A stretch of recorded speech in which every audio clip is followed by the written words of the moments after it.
Hey guys, welcome back to the channel. This is a story about what if Deku became the Lion of UA Part 3. If you guys enjoy this what if and want to see Part 4, comment down below and let me know before I start. Please do support for more awesome content and leave a like, and don't forget to subscribe to my channel and also share this video with your friends and check out the description in my playlist. The author of the story 𝗧𝗵𝗲𝗺𝗏29 from Wattpad. So let's start the video. Deviously. She needs to work on her aiming, but it was enough to rattle him up. That's going to be a pain. Uraraka groaned. Tokoyami shook his head though, eyes peering to Kaminari at the back. No, Todoroki is the real problem. His ice is gonna freeze us in our place if we're not careful, not to mention Iida engines are not working at the moment. But what would they be able to do? Tokoyami couldn't see any way out of this without bringing back Dark Shadow and taking some serious damage. And with Todoroki's grim determination, they found that keeping Izuku safe was about to become even tougher than they imagined.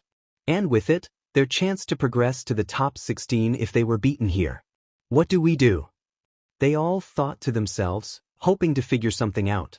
In that moment, Todoroki's group charged forwards, Izuku quickly barking out, "Go right!" Iida didn't need to be told twice. The group charging right as Todoroki slammed his hand downwards as ice began to form where the group had been standing moments before. In that moment, Kaminari's electricity zapped forwards. Izuku created a heat waves to discharge the attack. Uraraka, try to decrease our weight even more, if you can. Izuku said desperately, the brown-haired girl nodding, touching another bit of clothing that hadn't been affected by her quirk. And so they kept up their dodging, using the same tactic to try and keep away from Todoroki's ice attacks, while Izuku kept them at bay with his own attacks. It didn't help that Iida tried to access his engines, but it would go out in smoke, but even still he was a pretty fast runner without them. 1 minute remaining. Present Mike shouted out excitedly, everyone taking no notice aside from Izuku, who was quickly trying to devise a strategy to survive the final minute. "Izuku, they are pushing us backwards," Tokoyami hissed under his breath. "They're going to try something." Iida stated. The group noticed that Mei had turned to Todoroki, discussing something with him in secret. "Whatever they try," Uraraka began when suddenly, rocket shot. The wind sliced past them, their clothes ruffling in the cold breeze, Izuku's air brushing backwards as something sped past them with such force that they couldn't even see it except Izuku, who barely saw the outline. What just happened? One blink of an eye and Todoroki's team was gone. Izuku hand rushed to his forehead. "SHT, Izuku muttered. But as they all turned to Izuku, Tokoyami, Uraraka and Iida in a state of shock, they heard her explanation loud and clear. "I elevated my rocket fuel to a single concentrated point in my rocket boots in order to make an explosive degree, allowing us to propel with great speed ahead. The only downside is my babies are heavily damaged from it, but at least mine I can repair easily." Mei stared straight at Iida, making a point across by assaulting his turbo engines. "Maybe I can improve yours if you need it so they won't give out on you." She winked at him, causing him to be furious. Uraraka had no idea how to react. One moment they had their points and now they were at 0. But with under a minute left, what could they do? She wasn't sure. "Charge forward and get that headband back," Izuku shouted, determination and ferociousness that weirdly turned on Uraraka as she flushed madly. "Izuku, I don't think that's a good idea." She shut up as he gave her a side glare which made her flutter in her spot. Why'd it have to look so CC when he's serious? Izuku is right. The point differences between the teams are now unbalanced. We may not have enough in the end to move to the next round. This our only option. Tokoyami said. "Damn it, he was right," she realized. Darting her eyes to the team that had taken their lead away, she bit her lip in frustration. Only they weren't expecting a push from behind to send them moving forwards, nor were they expecting a loud, "Let's do this," from Uraraka, Tokoyami and Iida glancing back to her in surprise. But the fierceness in her eyes, the expression on her face. "We're getting that headband back, Izuku." "All right, I trust you," he shouted, launching forwards with the rest of his team. "I have a plan, don't question it, just do what I say." Izuku muttered the last parts of his plan to the other three quickly, all shocked but nodded. Hopefully this worked. Mei had made one crucial mistake. She explained how basically she can't maneuver the team anymore, So Ida charged forward. Todoroki's team could only watch as they approached. Uraraka with the last of her strength slapped Izuku's but real hard, which sent the boy floating, taking advantage of the weird place of her hit. Izuku burst high in the air. His inferno wings gave him an extra boost as he went past the clouds. The sun shielded his position as he kept going. His team looked at his retreating figure in concern, but they had their own roles to do in order for this plan to work. I hope this works even if it's a death wish. Tokoyami released a fully awakened Dark Shadow out who tried to surprise attack Todoroki but was blocked by a riot shield Momo created. Release! Uraraka yelled out loud, which caught the attention of the other team. All of their eyes widened with realization as they looked up towards the sky. Here I come. Izuku was diving downward at high speed towards Todoroki's team. He became encased in red fiery hot heat. He looked like a shooting star, as the crowd were nervously cheering and present Mike screaming his nuts off, and not to mention the pro heroes in shocked. See Momo, create a wall now, hurry. Todoroki yelled at her. He panicked at the reckless act of Izuku was about to do. Momo quickly created a large titanium wall which took all her last strength to accomplish, as it was painful.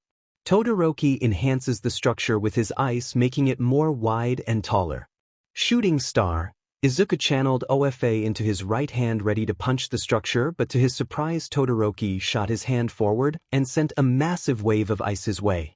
Izuku slammed his fist forward, glowing with the power of OFA and sunshine. As Todoroki channeled more power, his body became frosty and cold. Izuku's fist collided with the wave of ice. The sheer brutal force of Izuku's attack caused Todoroki's ice to completely shattered on impact. He was more in a state of shock as Izuku surged forward, blowing through the titanium wall, which pushed Todoroki's team hard against the ground as the pressure of the wind ripped the ground below them apart.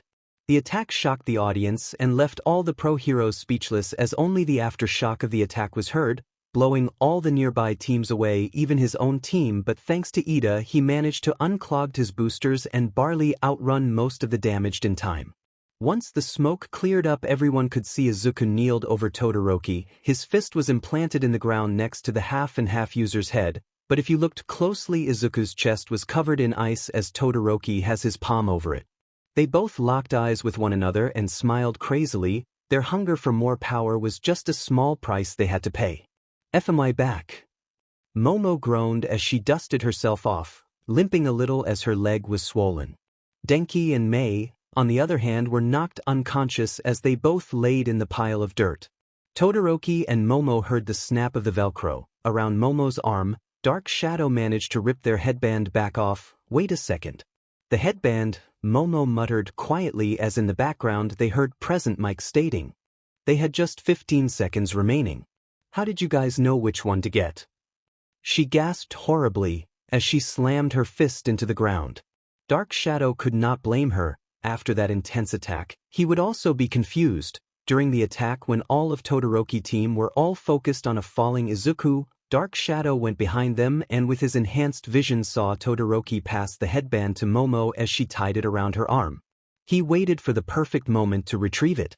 Dark Shadow retracted back to Tokoyami in victory as they got their headband back. Plus, time's up, present Mike's voice boomed over the arena. Everyone looked at the scene of the green-haired boy and the half-and-half user. They were speechless at the display of their power, to the point where they didn't even cause immense damage to each other except for the poor surroundings. I'm kinda glad they didn't disqualify me in the end, Izuku said as he was leaning against the far wall away from everyone else. His little action against Todoroki caused him to be pulled by the sports festival committee. Half of the 10 pro heroes wanted him out due to him being reckless twice already, and the other half wanted him to keep going. After a bitter argument between them, All Might came in and made the final decision with the principal: keep his butt in the festival so he can put on a great show and prove his skills. Izuku watched the cement floor that had been prepared by the pro hero Cementos.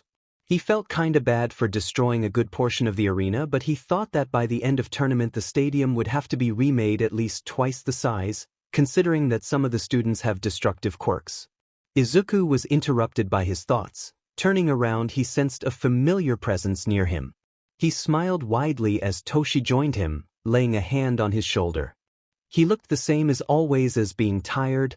thin, and a skeleton figured with large eyes. He could hear the man coughed as he came closer, which made him worried for his teacher. "You were amazing, Izuku. A lot of pro heroes and organizations have their eyes on you. Especially after those reckless stunts you pulled off. You surely made quite the entrance for yourself." While Toshi was laughing about it, Izuku could feel his pride swell inside him. Looking at his watch quickly, it was 9:30 a.m. "And also your wings have improved greatly, OFA and your sunshine really go well together." Toshi stared at Izuku, truly glad that he had met Izuku and Escanor. He felt proud for the young man and how far he's came in the past couple of months. But before Izuku could respond, he heard the next announcement. "Ladies and gentlemen, thank you for patiently waiting. Now let's start the main event." 𝗵𝗃 shouted. "Well, I guess that's your cue, Izuku.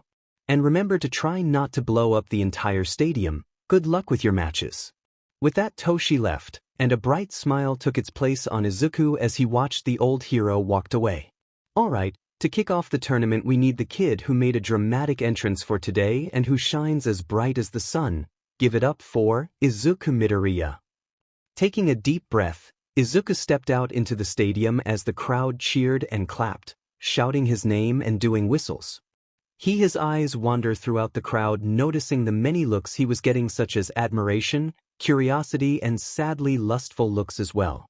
After which 𝗵𝗃 said, "Versus the mysterious dark sheep in the competition, the student from the general studies, give it for Shinso Hitoshi." Shinso entered from the opposite gate, a blank look on his face. As he entered the stage, Izuku was curious. He didn't know what his quirk was and didn't remember seeing him in the field either during the cavalry battle. "I wonder if he has a powerful quirk. Well, probably nothing to compare against me." His thoughts were cut off when Shinso suddenly spoke up. "You know, I actually didn't want to fight you much. Seeing what you could do on the cavalry field was enough for me to be on high alert. Tell me, are you even human?" Midnight suddenly shouted from the sidelines, "Let the match begin."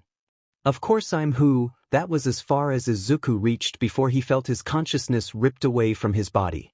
Shinso smirked. "Huh, who cares anyways? Do me a favor and step out of the ring."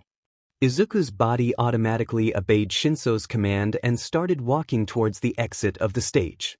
Class 1A in the stands, Bakugo and Ida narrowed their eyes at what had just happened. Suddenly understanding the effect of Shinso's quirk, the entire class stared at the form of Izuku, who was starting to reach the edge of the arena. They started to yell and call for his name, but to no use. He continued onwards slowly but surely. He was aiming to lose. Todoroki was displeased at the situation in front of his eyes. He wished the green-haired boy would come out of it. He wanted to fight Izuku and not have him lose against this pathetic piece of garbage. Izuku wake up. Izuku turned the other way. Uraraka was at the front of the spectators' seats and shouted his name, desperation evident in her voice as she was flinging her arms widely. And almost as if he heard her, there was a loud explosion of dust from the ground which pushed Izuku at the very last moment. But what shocked him them more was the dark look Izuku had on his face as he turned around glaring at Shinso. A few moments ago, "In it I can't stop, so his quirk is mind control, that sneaky little..." Izuku tried and failed to gain control of his body. He tried everything ranging from channeling all his sunshine and OFA, but it seemed that they were out of reach for him. He even tried to bite his tongue off, but it wouldn't even move an inch. Just as he was about to drown in a lost, he felt a hand on his shoulder. He heard his classmates screaming out his name. He heard Uraraka scream his name. He turned his head slightly, seeing someone he never knew he would see again. Nana had her annoyed-looking smile on her face as she towered over the boy, a hand on her hip. She looked down at the boy. "You know you're a real pain in the butt, kid. Letting all your ego go to your head is not wise in the battlefield, but hey, you do you, boo." She pointed towards the exit of the stadium, which he looked back to. Then he saw a rainbow of colors wash over him, and in front of him at the gate he saw the silhouettes of 7 figures, with one of them looking very similar to his Toshi and Nana. His mind suddenly clear of any dark fog, instinctively activated OFA. His fingers felt the heat of an uncontrolled burst of energy which stopped him an inch from the line. He clenched his fist tightly, almost drawing BLD. A calm-looking face he had on, but a shadow cast over him. Sunshine bubbled and crashed inside him, wanting to be unleashed. "How the hell did you break out of my quirk, UB?" Izuku took a deep breath. Shinso had a very dangerous quirk, but it seems as though a shock to the body or immense pain can release a person under his influence. He looked towards Shinso, who was walking closer. Izuku himself walked towards the center of the ring, but listening to what Shinso was shouting about. You were born with the perfect quirk. While I was always 4 steps behind people like you because of mine. Everyone kept avoiding me because I was weak and useless. And you can achieve your dreams with your power. Which is why you'll never understand what I feel and the struggles I went through. Shinso was in front of Izuku, aiming a right hook to his face. But Izuku simply dodged the punch and sidestepped to get past Shinso before he raised his arm and channeled 3% of OFA and flicked his finger. A violent rush of air so solid hit Shinso back, which sent him flying from the stage. He crashed against the wall hard, embedded in it as the medical team was sent out.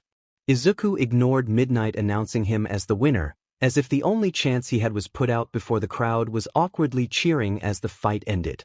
Izuku knew that whatever he said wouldn't be what Shinso would want to hear, but still he felt better sending his but flying like a roach.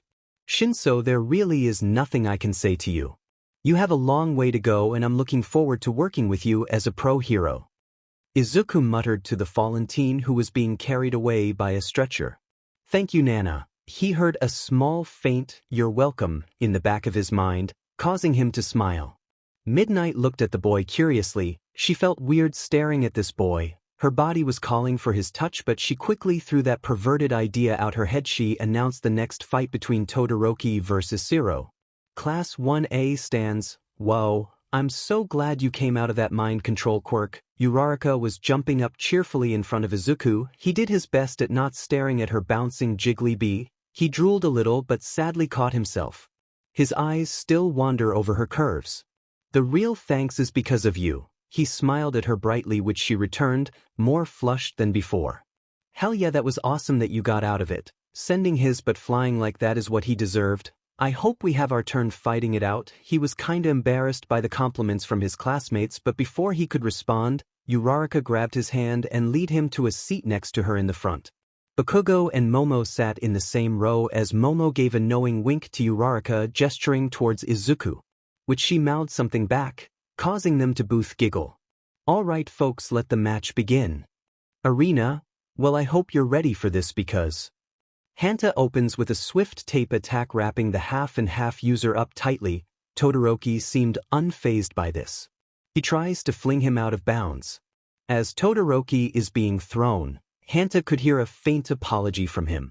I'm sorry. Todoroki then uses his feet to freeze the ground.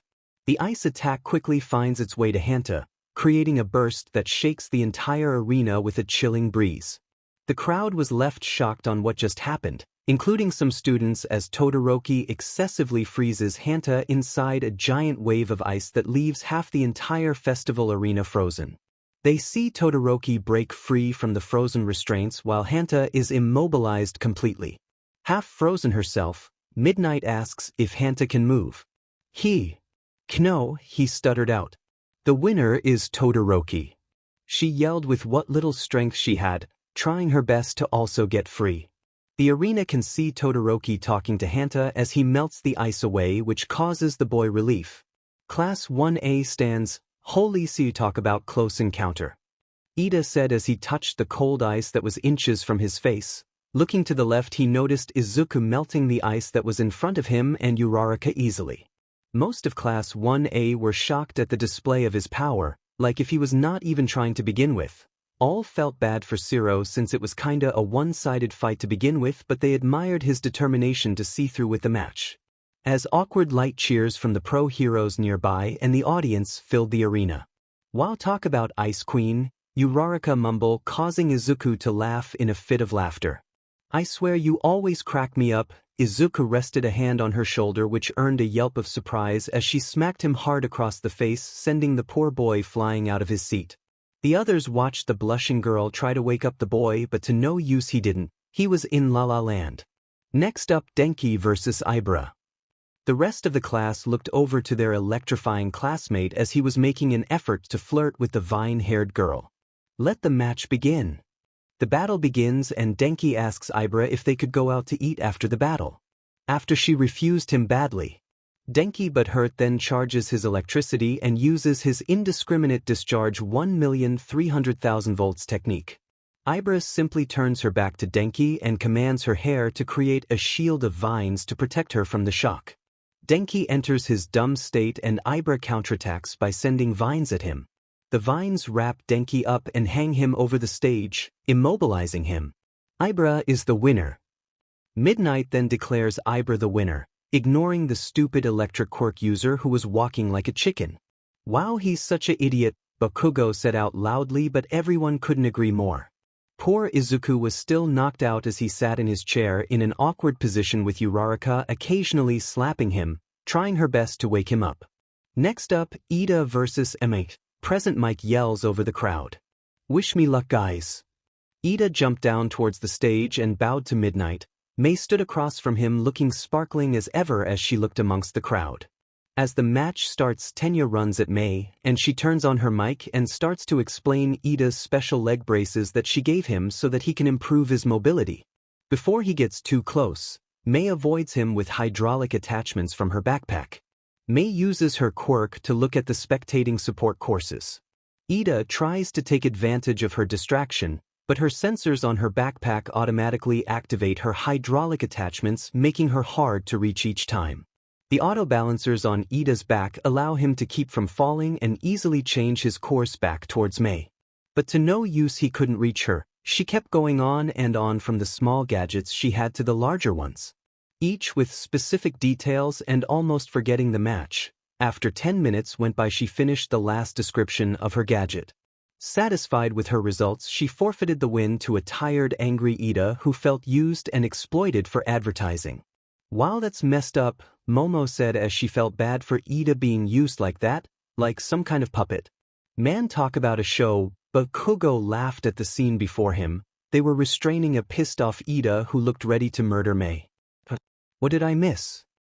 Izuku groaned. Cracking his sore neck, he looked down towards a pissed-off Iida being restrained by a few heroes as he was yelling at the pink gadget girl. "That beach deserves to be killed," Uraraka muttered quietly. A shadow cast over her face which freaked out Izuku, who on instinct rubbed his swollen cheek. Time skipped. The next couple of matches went on faster than anyone can imagine, such as Yuga vs Mina, which ended with the acid quirk user getting an uppercut on the poor French boy, resulting to her winning. 𝗵𝗃𝗏 vs Momo was an interesting one, but sadly Momo was overpowered by the onslaught of attacks Dark Shadow sent, which ended her match as 𝗵𝗃𝗏 claimed victory, which upsetting a certain blonde boyfriend who was threatening 𝗵𝗃𝗏 by blowing his beak head off in the quarterfinals.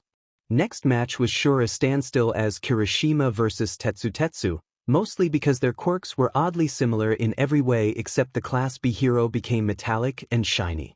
Their match ended in a draw, much to everyone's disappointment. But due to arm wrestling decision, Kirishima claimed victory.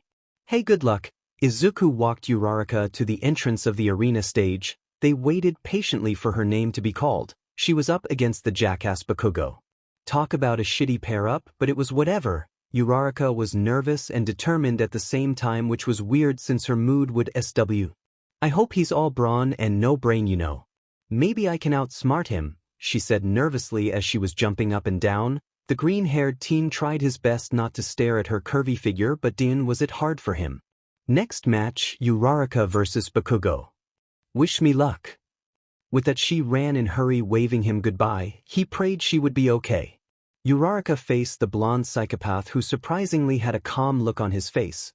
Momo was cheering his name loudly amongst the crowd, which embarrassed the boy.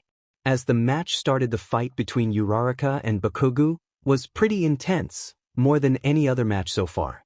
Uraraka had shown she truly had mastery over her quirk, as she had used her quirk to give her a boost whenever Bakugo got close or to parry off his hand-to-hand combat. She coordinated a very good plan by raining a powerful meteor shower with the debris of the arena, but failed to account for Bakugo's pure destructive power, which blew it all away.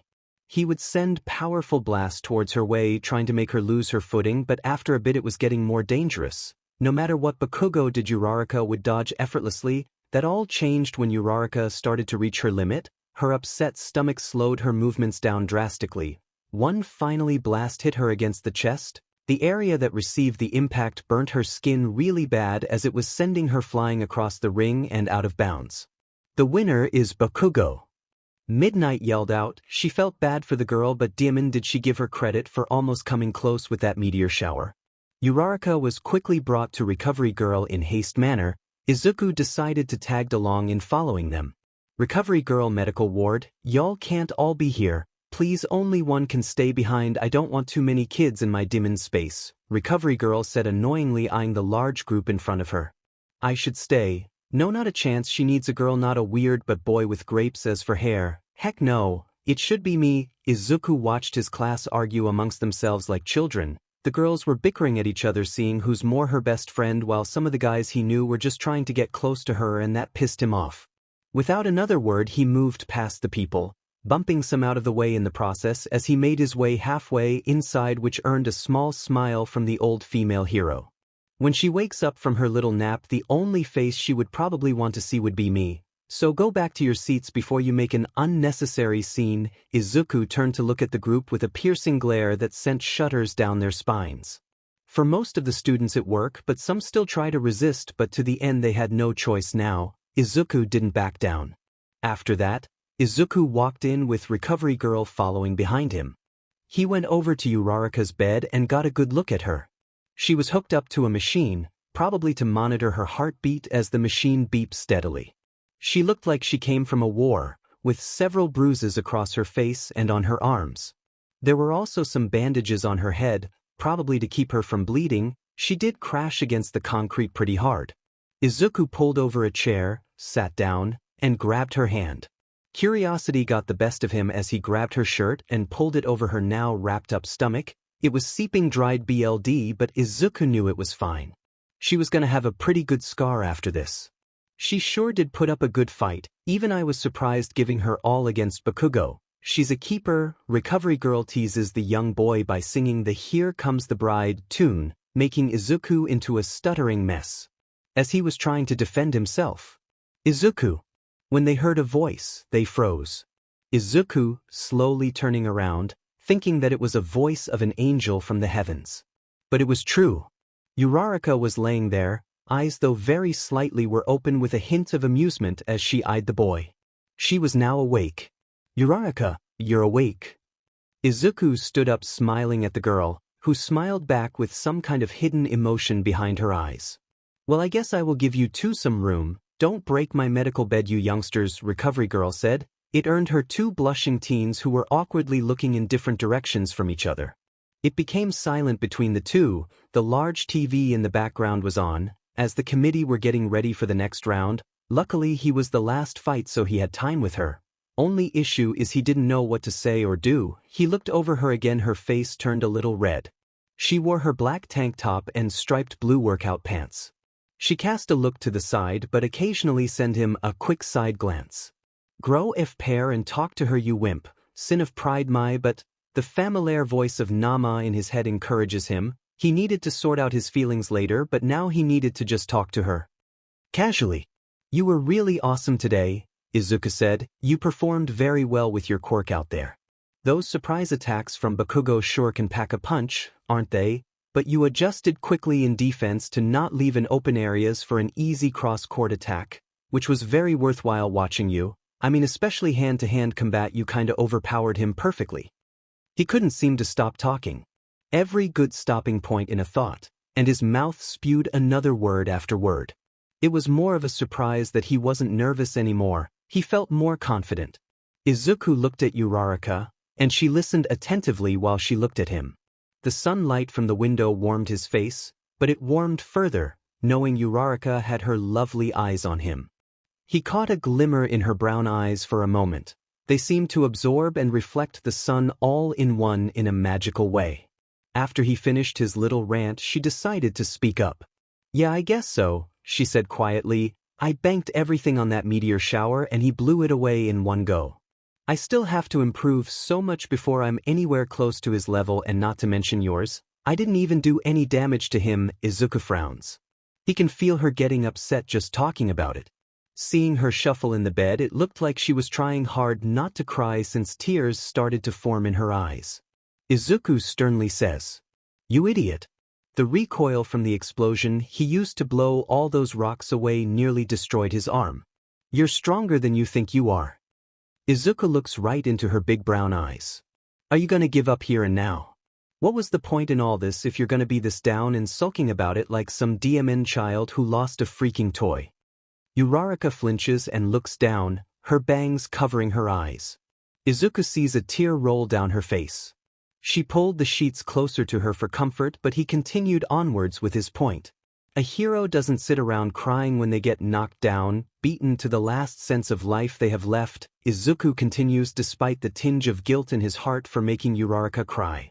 They get up, no matter what's thrown at them, until they claim victory. So, if you want to be a hero, you better quit feeling sorry for yourself and start getting stronger, so that you can surpass your limits and reach the stars and beyond. Uraraka still doesn't look up. She seems to be thinking about what he had just said.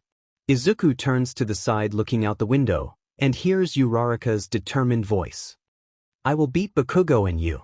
I'll continue to get stronger until I can beat you in a fight, Izuku. I want to stand next to you and not fall behind anymore.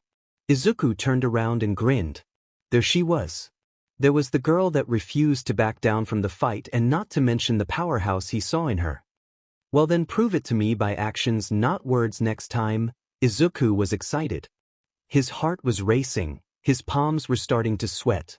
He had been wanting to fight Uraraka for a bit now to see her true strength, and he may just see it soon if she is set on a right path. I know I can kick your butt, I do it all the time, you pervert. Uraraka grin turns saucy.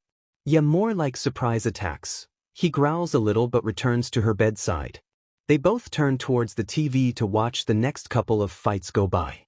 Making conversation between the two was fairly easy now, talking more about their hobbies and dreams to one another more on a personal level. Izuku couldn't help realize that he felt so DMN comfortable around her always. She made him smile and feel all bubbly on the inside with her small giggles and adorable expressions. I think I'm falling in love against. The next upcoming match was the start of the quarterfinals.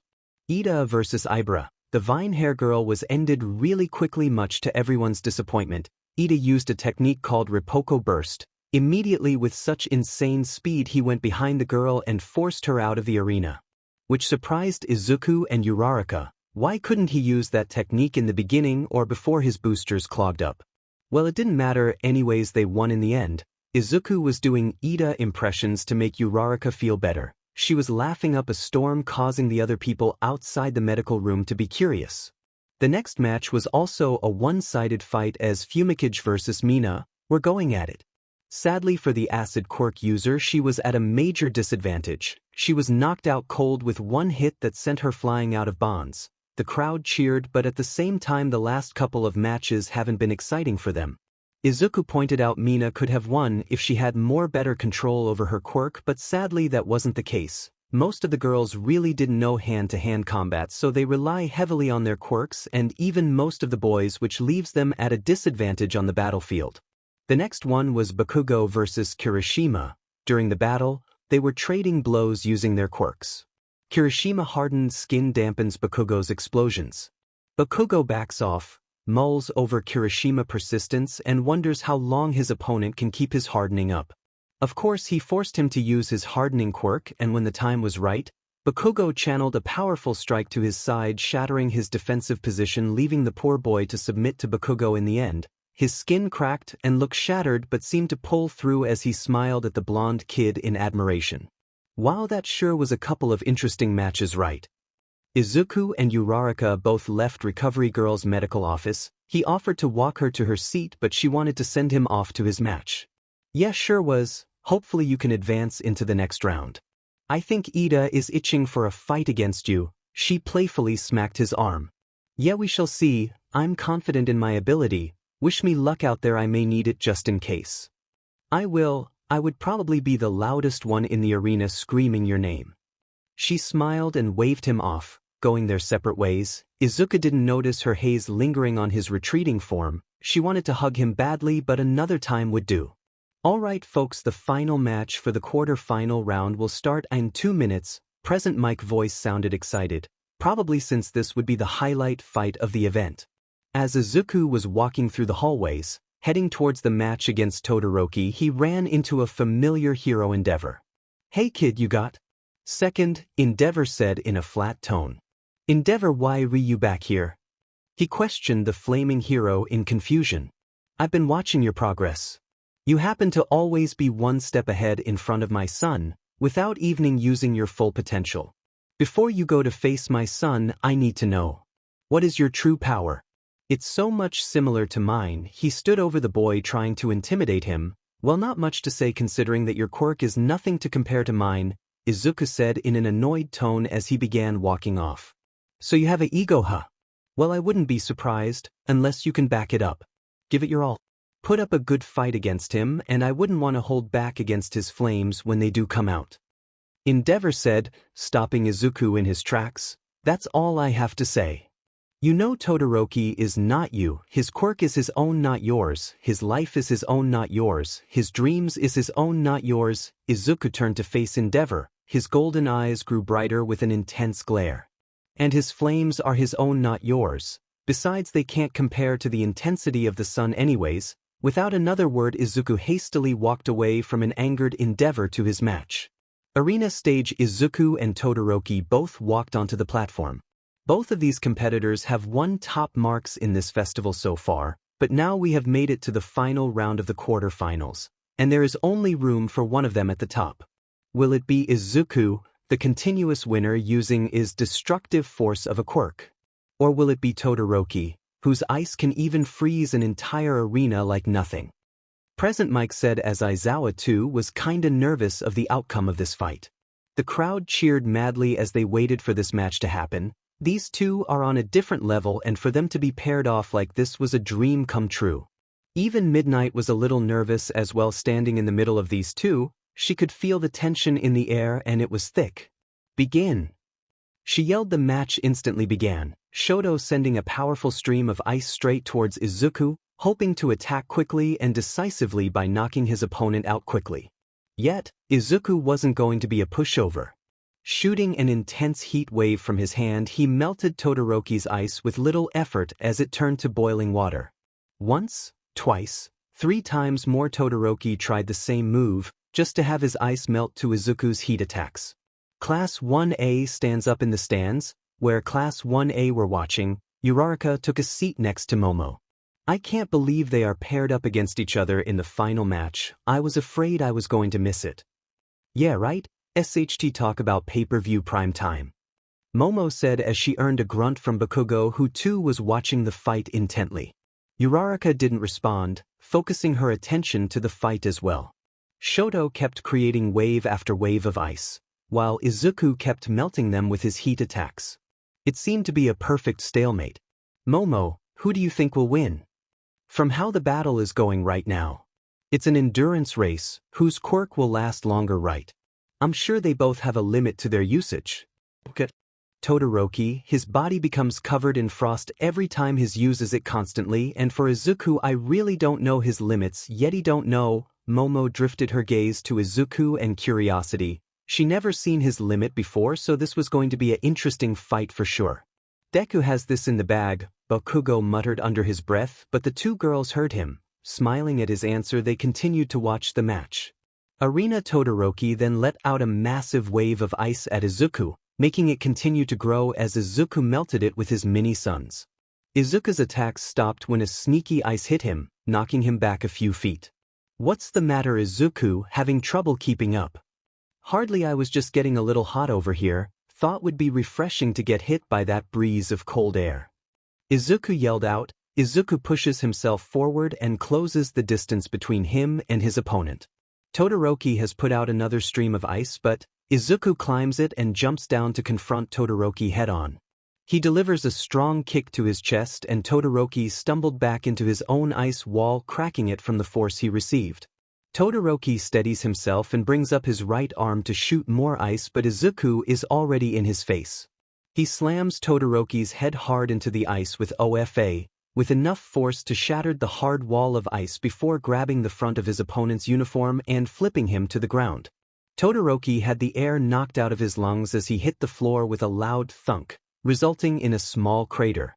Izuku walks away to give his opponent a chance to redeem himself. He didn't want this fight to end so quickly, wiping the sweat off his eyebrow. His only goal is to keep pounding on him, keeping the boy at bay and hopefully making him realize that he needed his flames in order to get stronger. Todoroki is on his knees by this point, breathing heavily. Izuku rushes in and kicks him in the stomach and forcing Todoroki back down to the ground. But not before Todoroki gets the chance to ice the ground beneath him. Izuku slipped off his balance and hit the ground with a painful thunk. Todoroki is scrambling up. He glares coldly down at Izuku, looking ready to end this little scramble. Luckily, Izuku starts to melt the ice and Todoroki is within reach as he is pushed back a couple feet from the intense heat waves radiating off Izuku, giving him the chance to get back in his feet. Izuku charges at Todoroki as he pulls his right hand back and delivers a strong punch to Todoroki's face.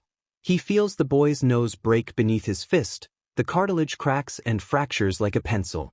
Todoroki reels away and sends a wave of ice into Izuku's gut. Pushing him back a few meters, Izuku looked down to see his lower half encased in ice and man was it freezing cold. Todoroki rushes him again, bringing up his right hand to try and freeze Izuku in place, but Izuku manages to dodge last second as he broke free from the ice. However, the motion does cause him to roll over on the ground. Todoroki didn't let up as he also creates a large ice wall behind Izuku so he can't retreat, effectively trapping him as the ice grows thicker and larger around them. Izuku noticed Todoroki was on his knees shivering, his face was purple, his breathing was slow and shaky. It seemed he was suffering from his own cold. "I give you credit, you sure do pack a punch," Todoroki said slowly as blood was dripping from his broken nose. "You're shivering, Todoroki. You have a limit to how much of that cold you can bear, kinda like a mage in a video game. How about you use your fire also? Show me what you really are," Izuku yelled out, standing tall and proud without a single scratch on him. He looked to his watch. It was 11:55. He could feel his power swell inside him. "What are you planning?" Todoroki asked as he rose to his feet. "Who I am. Did my beloved father Pen say that?" Without another word he ran straight towards Izuku. Izuku got to one knee, he charged up OFA in his arm. It sparked with red lightning. Sunshine melted the wall of ice around them effortlessly, which frustrated Todoroki. Let's see if he can handle 8%, hitting Todoroki straight in the stomach with 8%, he knocked him straight to the other side of the arena almost out of bounds. "Damn it, let's see if you can handle this," Todoroki says as he replants his feet on the ground, nursing his stomach in pain. He then stomped his foot, sending another powerful wave of ice at Izuku. Unable to dodge, he had to use OFA. Punching the ice with his power was enough to counter the attack, sending ice debris everywhere amongst the stadium. The crowd cheered and roared with excitement at how this match is developing.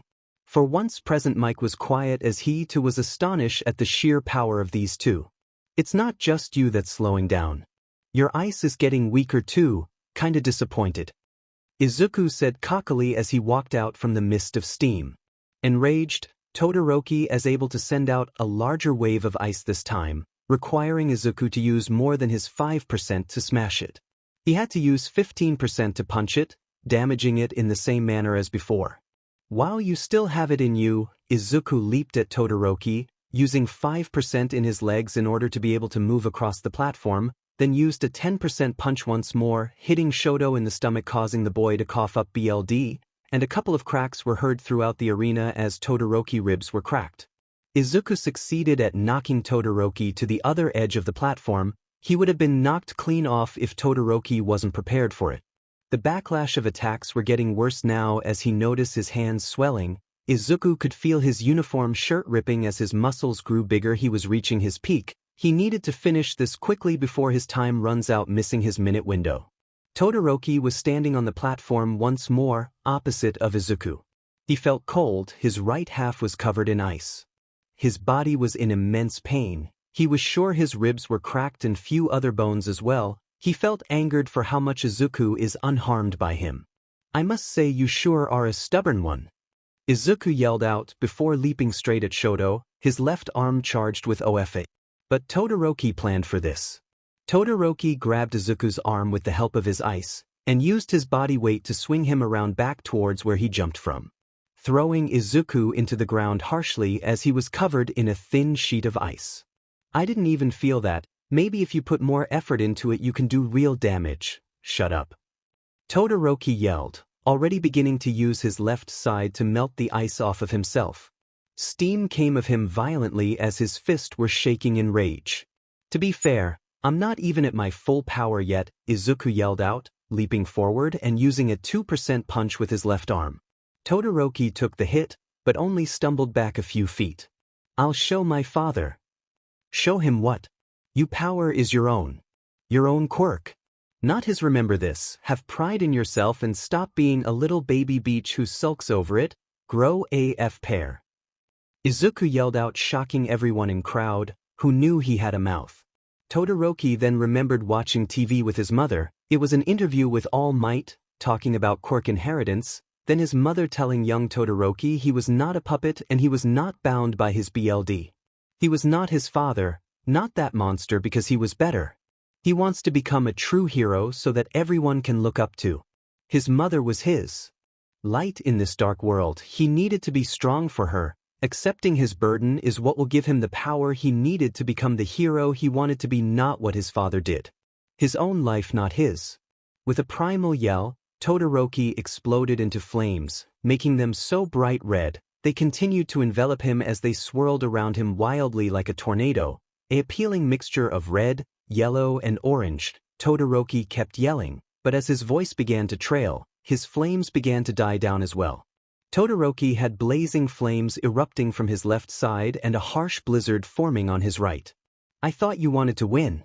I hope you don't regret this, Izuku, because I'm not holding back anymore. Izuku and Todoroki smiled at each other. Class 1A stands and crowd back in the stands. Endeavor was surprised to see Todoroki not only using, but maintaining his flames on his left half. He started shouting out in pride of his son, So you finally accepted it. Excellent. It all starts now for you. Being able to produce such spectacular flames, and to maintain them. You've exceeded my expectations. With my BLD pumping through your veins, you will surpass me, you will fulfill my ambitions. The boy ignored every word, smiling at Izuku, caring only about the battle before him. In the Class 1A seating, Momo finally broke the silence. Talk about intense heat, 𝗧𝗓. This is getting crazy. Izuku is gonna regret that. Given it's already decided, the winner is Todoroki. Freaking hell, I can't believe he's in our class. Yeah, my money's on Todoroki. Yes, I do hope they don't kill each other at the very least, Ida said, ignoring the others' comments. He admired the swirling flames of Todoroki. They were so appealing, but he knew they were deadly. He casted a glance towards Izuku, who started to glow also, which intrigued him. So the 𝗕𝗵𝗃 Deku made him go all out, huh? That freaking BSD is a miracle machine. Hope he can manage now. You better win, you piece of Deku, so I can kick your butt in final rounds, Bakugo yelled, scaring those around him as he was shooting small burst of his quirk in the air. Izuku has this. I know this isn't his true power yet. He has more to show us, Uraraka said in determination, watching the boy smiling at Todoroki. The others couldn't agree more. So much of a mystery he was. Arena, Todoroki yelled out, what are you smiling about? With you in this situation you must be crazy. It's not my problem what happens to you now, don't cry when it burns. Todoroki started releasing his power, causing his ice to melt from his fire, creating a huge amount of pressure and humidity in the arena. I see, then I must respond in kind. Izuku timer on his watch went off. I hope you can take on the intensifying heat of the sun, Izuku roared in the air, sending shock waves throughout the area. His body glowed bright orange and red. It was pulsing with a ferocious power, causing the pavement beneath him to crack and crumble. The pillars in arena split and rumbled. Izuku began to charge sunshine into his arms while OFA into his legs. Izuku didn't have flames, but his body glowed as bright as the sun as red vicious lighting danced around him violently, casting an immense darkness around the area as he was the only light source plus Todoroki flames. The bright golden and fiery red, creating a contrast between the two sides of the field, and it was all anyone could see. I hope you're ready for this, Izuku said calmly, which uneased Todoroki a little. He thought he was going crazy, but he can swear he sees a very large lion and bird-like creature behind him. They roared with his golden aura as they swirled around Izuku. Likewise, Todoroki shaking his nerves with a crazed smile. They both leaped at each other. Midnight restrained them. This is getting out of hand. 𝗵𝗃𝗲 quickly constructed barricades to stop them, and Midnight ripped her clothes to release her quirk hopping to knock them out. Izuku, thank you, Todoroki said in a heartfelt tone, instead of his normal cold edgy voice.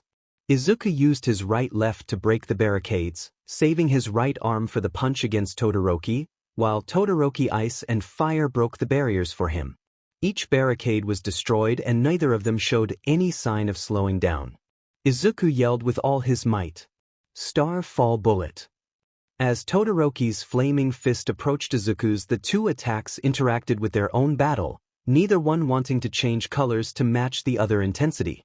They repelled each other like hardcore magnets on the opposite side of the poles, but Todoroki and Izuku kept getting closer and closer, and the second their fists collided, the pressure have had enough. A small shining white light appeared between their fists, then the light grew, overtaking both of their attacks. The crowd were too shocked to embrace themselves for the impact that would follow up. Then there was a devastating explosion. When the dust settled and the flames died, Izuku and Todoroki were both embedded out of bounds into the walls on either side. The match was a draw, but due to the circumstances the winner would be declared to whoever gets up. Midnight approached Izuku worriedly, as 𝗵𝗃𝗲 approached Todoroki cautiously. Oh my goodness, such an indestructible body, Midnight exclaimed as she looked over the boy. Izuku's clothes had been burned off, leaving his bare glorious chest to shine brightly, making her blush. His pants were now tattered shorts, but they covered the most important part. But what stumped Midnight was that he didn't even have a single scratch on him or burned. He was just dusty and grimy with dirt. On the other side, Todoroki lost his clothes on the left half of his body. He looked worse, major swollen bruises on his arms and burned marks running all over his chest. The real damage he took was his right arm was fractured from the fingertips to the shoulder. The force of Izuku's attack shattered it on impact. And not to mention his swollen busted nose was a dead giveaway. The two of them both seemed unconscious, but then Izuku opened his eyes, pushing himself off the crater in the wall and rose to his feet. Izuku is awake over here. Midnight yelled out. Todoroki is out cold. He replied sadly. We have a winner, folks. Izuku Midoriya is the winner.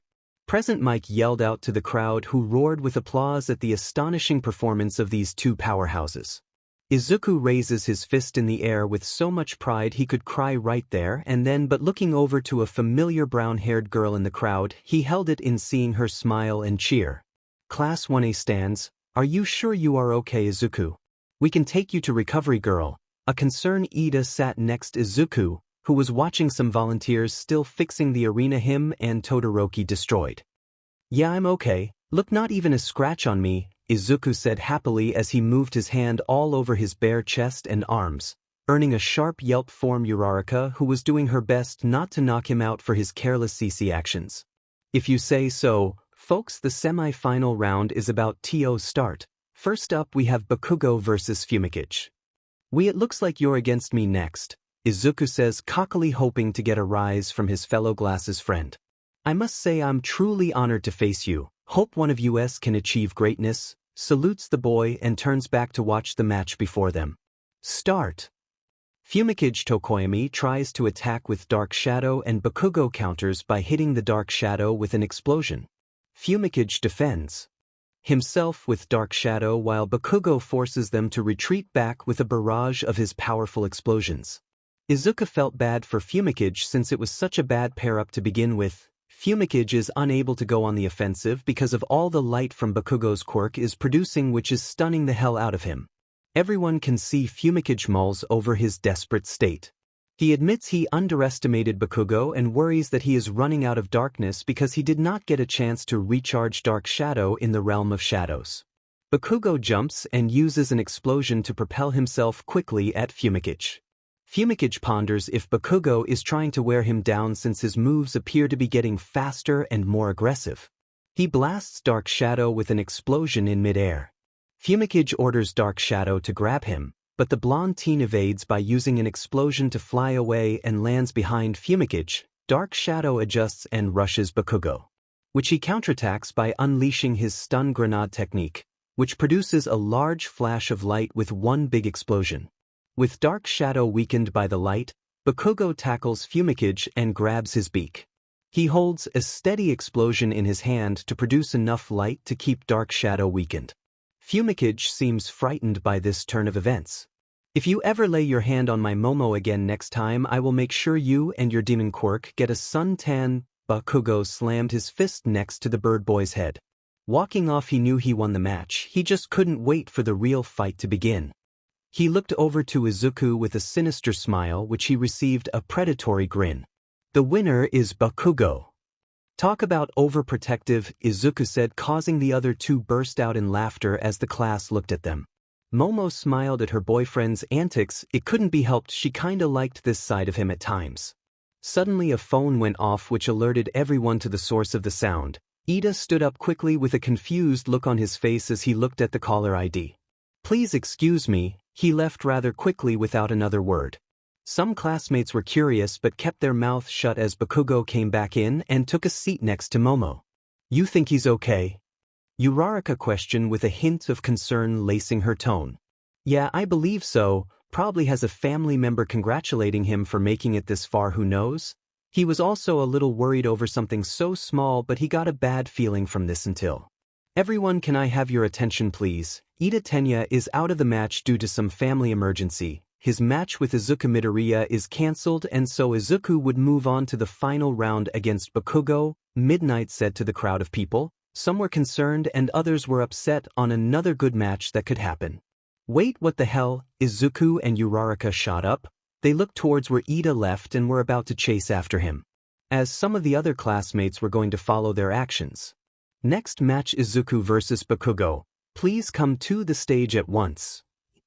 Izuku didn't know what to do. He looked over to Bakugo, who already jumped down to the arena, not showing a care in the world. He felt a warm hand on his shoulder and looked to meet Uraraka. Don't worry, we will go see what's wrong. In the meantime, go kick his butt for me. She gestured towards the ring. Without a second thought, he ran and jumped into the ring. Izuku takes a deep breath as he studies his opponent across the stage. Bakugo seems calm, which is new for once, but he looks tense and ready to go. Izuku assumes Bakugo plans to go all out. That's good because, win or lose, Izuku is going to give this fight everything he has with OFA since his sunshine is fading for the day. Welcome everyone to our final round.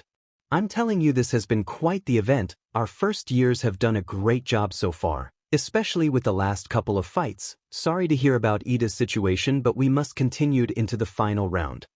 Present mic announces and Izuku resists the urge to roll his eyes. This guy's voice is just getting more annoying each time.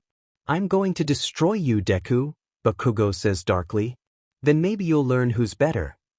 I'm not weak and little like when we were kids. I show you who's superior, Izuku replies with the same energy. If you boys are ready, Midnight says, looking between them for a moment. Begin, she shouts. Not wasting a second, Bakugo races forward. You better give me everything you've got, Deku, it's not going to be enough. Izuku narrows his eyes as his somewhat friend getting ready for his attack. Izuku ducks under the punch at the very last second, catching a glance at the surprised look on Bakugo's face. Izuku grabs a hold of his arm and pulls him forward as he forcibly throws the boy to the ground. Bakugo looks up at him like he can't believe what just happened so quickly. Sorry about that, Izuku says. I saw a bug on the floor, so I figured you will kill it for me. Around them, Izuku hears the crowd cheering at his remark. Bakugo is shaking with rage by the time he gets to his feet. Don't you dare look down on me, you're nothing more than freaking piece of dust. He grinds out before running forward again. You're gonna regret making a fool out of me. This time Izuku brings up his arm to block, batting away Bakugo's hand. As soon as he finishes the block, he whips his fist into Bakugo's face, stunning him. Izuku uses the opportunity to grab Bakugo's shoulder and pull him down as he rammed his knee into his unprotected abdomen hard, causing him to cough up a little BLD, sending him stumbling a couple feet back. He quickly recovered as he charged again towards Izuku. Izuku gets in a weak punch to his jaw while he receives 2 blows to his chest. Izuku can feel himself being pushed back towards the boundary line of the arena. All you've ever done was follow me a kid everywhere I went and did, and it was annoying. Bakugo's right arm pulls back and Izuku can see the sparks of explosions there. Izuku starts to lift his arms up in defense. I'm sorry for being in but now I need to surpass you. Bakugo unleashes his largest explosion and Izuku is forcibly withstanding the blast but blown back a couple meters. Everything hurts. He squeezes his eyes shut at the pain just breathing causes him. Izuku shakily moves his arms down while taking large, gasping breaths that don't seem to do anything. Bakugo will be at him again any second. He needs to regain his position. He hunches over himself, struggling to take a breath. Get up, Deku, we're not done yet, Bakugo says from right in front of him. Izuku starts. He hadn't even noticed his approach. He wipes the blood-tinged spittle from the side of his mouth and glares up at Bakugo, who's all bruised up. His hands are trembling and his eyes are struggling to stay open. He noticed his left arm was limping to his side and swollen purplish. That's right, that last explosion was enormous. It would have taken a lot of power to create, not to mention the recoil of it must have damaged him greatly. I said get up, he shouts, kicking at the debris around him. Izuku tries to stand up. He was feeling the aftereffects of sunshine and it was beyond painful, but he could hear the cheers from Uraraka. Get up, Izuku, you're not done yet. Show him you are more stronger. She continued to encourage the green-haired boy. It's a familiar feeling, one he felt with Toga. The motivation of her pushes him to get up. He loved to hear her talk, and for her to yell his name was beyond blissful. He knew what he had to do. He stood his ground, smiling at the enraged Bakugo, who offered a smile in return. I still can't believe how far we've come in our own ways. Bakugo raised his other hand up ready to send another blast his way. Sparks of orange and red came to life in his palm. Now fall. He sent another powerful blast towards the green-haired boy. Izuku watched the mass of sparks heading his way and quickly he channeled OFA 35% in his index finger. Flicking it, he sent a powerful gust of wind that pierced Bakugo's attack like an arrow, reaching all the way. It crashed against Bakugo's chest. The crack in his ribs were too much for him to utter out pain in his body. Bakugo slammed out of bounds. Everyone was shocked at the sudden overpowering of Izuku's attack. Nonetheless, they cheered his name and a certain brown-haired girl couldn't contain herself anymore as she yelled his name out loud, catching the attention of everyone nearby. Bakugo Katsuki is out of bounds. The first-year title goes to Izuku Midoriya, Midnight shouts as the crowd cheers. The medical bots are there moments after, placing him on a stretcher bound for Recovery Girl's office with a concerned Momo following behind. The loss hurts, but the knowledge that he had proven his strength against Izuku eases the pain slightly. As he's hauled off, he watches Midnight raise up Izuku's and in a show of victory while the crowd cheers. Unbeknownst to most, Bakugo with slight cracked eyes held a small smile on his bruised face. To be honest, he really did want to best Izuku, but he knew he needed more training. Maybe next time. Class 1A were watching the awards ceremony from the front row of the stadium. Izuku was trying to keep his calm, but everyone could tell that he was hella nervous as the crowd cheered his name loudly. Third place could have gone to Ida as well, but he had to leave due to family circumstances. Please understand. Midnight informed the crowd. Everyone was clearly upset of what happened to their friend's brother after they learned what happened. Uraraka was standing the closest than anyone else. She kept her gaze on Izuku in admiration. Occasionally their eyes would meet, which caused them both to look away in a blushing war. "It is I," came a booming voice that everyone knew. "And I am here with Metal. Our hero All Might." Midnight accidentally spoke over the number hero. After a small pause, the number 1 hero continued with an awkward look. "Congratulations, Tokoyami, my boy. You certainly are a spunk of potential. You and Dark Shadow have a long way to go, but I'm sure together you will overcome major obstacles." All Might then spoke a few words to the third-place winner that no one could hear, probably words of more encouragement. Turning to Bakugo, he noticed the death glare the teen gave him. Bakugo was fuming a little as he shuffles on the platform uncomfortably. His arms were bandaged heavily for support to his fractured bones. "Hurry the hell up before I get impatient, you old fart," Don't want these kids who are watching learn new bad words. Bakugo smiled sadistically as he was about to use his sailor's mouth of profanity. If All Might didn't hurry the hell up, he wanted to go home and spend time with Momo. Fair point, the symbol of peace admitted. Well, seeing as you're so eager to receive second place, take this and wear it with a happy face, letting everyone know that you can strive to be better. He shot back, which earned an animal-like growl from the blonde teen. Bakugo snatched the medal out of his hand and stuffed it in his pocket. He ignored the boos he received as he flicked them all off, which earned a yell from a certain pissed-off girlfriend at his childish antics. Young Izuku, congratulations for getting first in this tournament. Let this be a reminder of the day you made yourself known to the world. Achieve greater heights, young man. Izuku bowed his head to accept the gold medal. He couldn't help but feel prideful at the display of his abilities, not to mention he couldn't wait to eat after all this. I will. Thank you for everything you've done, All Might, thank you so much.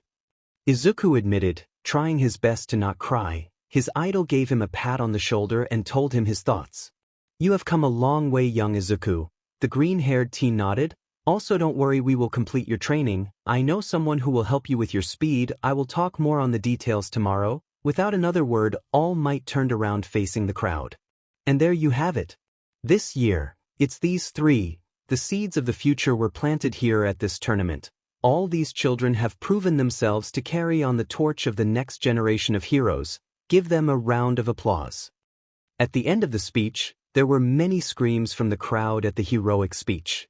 Whistles and claps rang throughout the arena as Class 1A ran out into the field to congratulate the three teens. Above the arena, so that's the kid that slugged you, huh?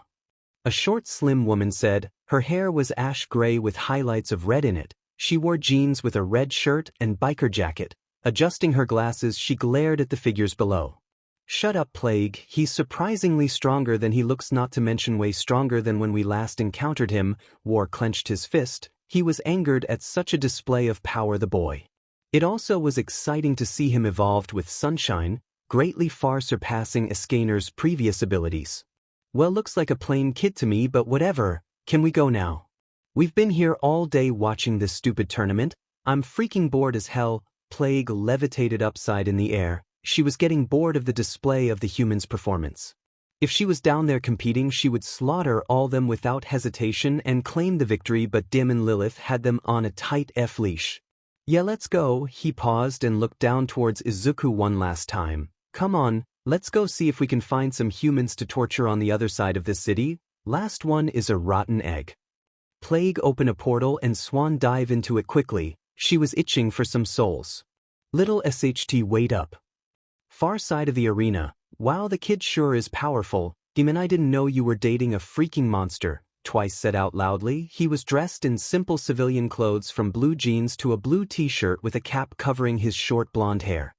He looked over to a woman who was hunched over. Her eyes were piercing Izuku's backside. Shut up, we're not technically dating. She pauses, taking her sunglasses off. She rubbed the temple of her head in frustration. A minute. This form is wearing off. I should have drained that beach completely. She stood up, wearing dark jeans with a long-sleeved blue shirt and her blue hair tied in a ponytail. She looked at her arms. Clay-like spots appeared over them. Sighing, she walked off. Toga, wait, hold up. Twice follows the girl. He enjoyed the matches and cavalry battle. He still couldn't believe how this kid won Toga's heart. Sort of. She was acting different lately, which worried him, more depressed and quiet. She practically begged him to bring her here to watch Izuku. He spent a fortune on these DMN overpriced tickets, but in the end it was worth seeing her happy. Don't you think you should at least say hello to him? Have you even talked to him, 𝗵𝗲𝗄? He stopped when he accidentally bumped into her. She stopped dead in her tracks. He was confused at first, trying to get her attention. He looked over at her face, noticing her eyes became crimson red. He followed her gaze out towards the arena. Oh? Twice muttered quietly. He understood why she was angered. Izuku seemed to be hugging a brown-haired girl who was crying into his chest. Hey TogaxIzukuxUraraka, we should go before I jump down there and rip that beach's throat out. I will talk to him in a bit, she said coldly. Her gaze did not falter as it intensified. Pulling her phone out, she took a couple of pictures of the scene before her, doing her best not to crack her phone in the process. Let's go before this disguise wears off. She quickly walked off, leaving Twice to stumble after her. She started to type on her phone, a sinister smile on her face as she ignored some onlookers who were frightened by the creepy girl's giggles.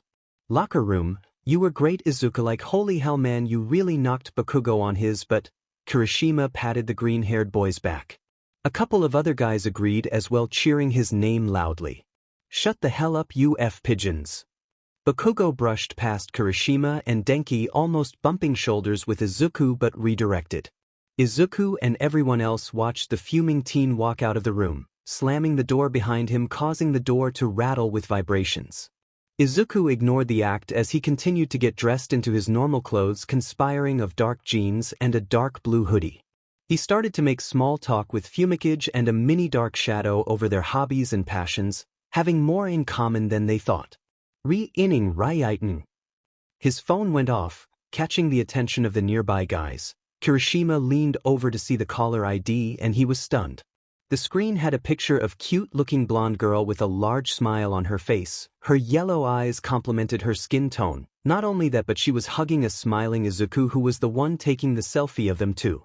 Kirishima never seen him genuinely smile like that before. Then he started to put the pieces together. Holy heck, is that your girlfriend? That caught the attention of the rest of them as they swarm him like a beehive. Obviously Denki and Mineta were shouting unpleasant perverted remarks and how lucky this 𝗬𝗲𝗏 is. Questions and more questions were coming at Izuku, but he ignored them, letting the phone ring one more time. He answered it, which made everyone silent. Hello? Izuku quietly moves to sit down on the bench, trying his best not to panic. Toga calling out of the middle of nowhere was a big surprise. He didn't know what to say or do. Hey cutie WD. She whispered seductively, almost as she was standing next to his ear. He flushed, trying to throw away his perverted thoughts away, noticing the intense stares he was getting. Just got done with a tournament. I won first place. Yeah, I know, silly goose, I was watching you all day and I have to say you went all out. Really? On TV, did you watch it? Well, I'm happy you did. I'm sorry if I didn't tell you about it. I apologize for every that happened. Apologize for what? Don't worry about it, I'm feeling better mind-wise, you know. And who says I watched it on TV? He stood up from his seat at her last words. What did she mean by that? What do you mean? Did you listen to on the radio or something? He replied dumbly as he scratched his head. God, you're so freaking dumb, I swear. I'm here at the stadium waiting for you to come say hi, you potato brain. I'm by the water fountain in the front of the main entrance, hurry up. The phone line ended quickly. Without another word, Izuku grabbed the rest of his things and farted for the door in a hurry, ignoring those behind him calling his name. He was running full speed ahead, channeling OFA into his legs. So you think that was his girlfriend? 𝗵𝗃𝗲 asked, looking at where the boy hastily left through. It could be, but Dimon, she's pretty hot, that's for sure, Kirishima replied truthfully. Lucky B. Denki and Mentia yelled in unison, crying floods of tears. We should follow him. Wait, that wasn't a bad idea at all. All the guys looked at one another and agreed, rushing in the same manner as Izuku did. Mina was the first to snap out of her puzzlement when she saw how much of a rush Izuku seems to be as he is running towards them in a very fast manner. Izuku? Mina asked Izuku out loud, making him flinch before coming to a stop in front of her and the rest of the girls, who all looked at him oddly. Sorry, Mina can't talk too much at the moment. I'm in a hurry. Izuku quickly replied back, getting some of the others to sweat drop a bit when they saw how fast he spoke. It reminded them of Porky the Pig from Looney Tunes without the stuttering. Wait, Izuku, where are you going? Uraraka asked her friend, who went to rush again, heading towards the main exit but was still able to answer the brown-haired girl's question. I'm meeting up with someone. Izuku shouted back to her. With that, he left the building, leaving everyone else frozen from what they just heard. The dark green-haired male just exclaimed as he left. Everyone blinked once, everyone blinked twice, and then everyone looked at each other. Uraraka was lost at words and frozen in her spot. He's meeting up with someone, huh? She looked at the ground with a blank look on her face. The others knew what was going on. They had a feeling Uraraka liked Izuku very much because she is so obvious with her blushing and low-key flirts she gives him. Mina walked up to Uraraka and put a gentle hand on her shoulder. Maybe it's his mother or a pro hero, right girls? She tried to reassure her friend as she gave a glance to the other females who offer their opinions on the situation. Or not. Hey guys, have you seen Izuku? I think his girlfriend or whatever she is here. Remember the girl you talked about, Mina, when you were working at the fair? Kirishima shouted in absolute shock as he and all the boys were running up to the group of girls. So it is true, 𝗕𝗏𝗄𝗵𝗆 I tell you. Mineta also shouted in surprise, finding it a shame that neither he nor Denki knew about the truth until literally only a moment ago, 𝗕𝗏𝗶𝗵 hogging all the beauty. Meanwhile, while everyone else was confused or screaming in shock from this development, Uraraka remained frozen as she had an expression of pure shock and horror. So he does have a girlfriend, huh? And I won't accept it, he's admit. See, I told you guys, but y'all thought I was making it up. Mina also yelled out. She completely forgot that calming Uraraka down was a task. Mina was more focused on the love between Izuku and Toga. How did Izuku get a date with her? Did he ask the girl out? Who was she really as a person? But wait, I thought Izuku said they weren't dating. She needed to know more about this, it was killing her. Okay, everyone calm down. 𝗵𝗃𝗁𝗍 exclaimed, getting everyone to turn to look at the beak boy. Seeing how they were all paying attention to him, now I know many of you seem surprised by this, but we shouldn't get involved or freak out over who Izuku is meeting up. Why? Screw that 𝗧𝗵𝗲, I'm following after him. Uraraka turned high heels towards the exit. She was stomping with each step, causing the floor to rattle. Everyone else looked puzzled by her suddenly taking off. They could feel her intent radiating off her, and it didn't feel peaceful. This is going to get ugly. Tsu croaked out casually, staring at the retreating form of her friend. 𝗕𝗏, where is she? Izuku looked and scanned. Over the small crowd, he was standing on top of the edge of the fountain trying to get a bird's eye view of his surroundings. Didn't help as kids and young adults wanted pictures and autographs from him.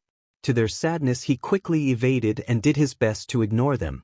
Where are you? He was about to call her on his phone, but silently telling himself not to worry and trying to put on a brave face despite his nervousness. Without warning, a blur of blue and black slammed into the dark green-haired male, causing him to crash into the fountain water, which also grabbed the rest of the Class 1A attention as they saw the new arrival in the distance.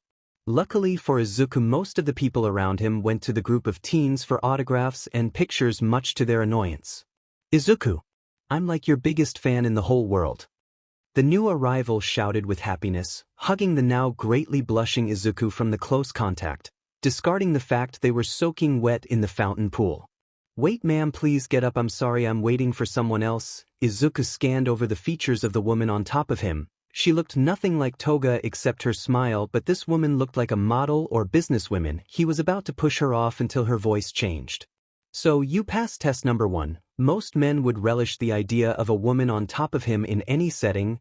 The woman suddenly sat on his waist and her face started to fall apart as her whole body as well. Izuku looked at the clay-like substance dripping down her body and washing away with the water from the fountain. Besides, silly goose, I'm the only one you should have your eyes on. A now clear Toga leaned into a wide-eyed Izuku face. He was shocked at the sudden reverting to her original form. Her lips merely inches away from his until a loud cough interrupted her moment. It sounded forced and she swore a growl was heard behind it.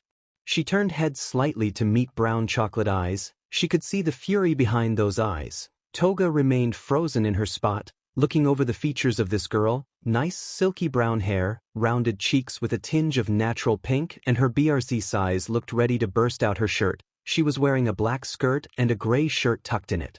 Toga eyes made their way to her legs and in with a nice in tone, but even that she caught a whiff of her scent cherry blossoms.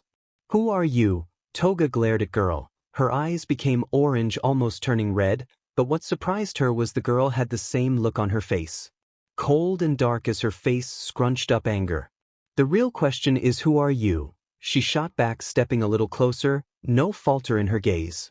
She didn't even pay attention to a stunned Izuku who was in the middle of this war. Hey! 𝗓𝗏𝗄𝗵𝗆 is Toga my girlfriend. Toga finished for him quickly. She was amused at the girl as the fire in her eyes grew intense. Toga couldn't help it, but she felt kinda turned on by it for some weird reason. Such anger from a pretty girl was like something of a new experience. In your dreams, now can you please get off him so we can go eat out like he promised me earlier? Uraraka saw the lie Toga spilled out. She knew this speech was trying to get her rattle up. Uraraka was very good at reading people even if she didn't really know them well. It was her natural intuition. Oh well, I don't think he wants to get up. After all, why should he since he's underneath me? Toga grind her hips slowly, which finally snapped Uraraka. The gravity girl rushed forward and was ready to P&D her in the face until a blur got between them.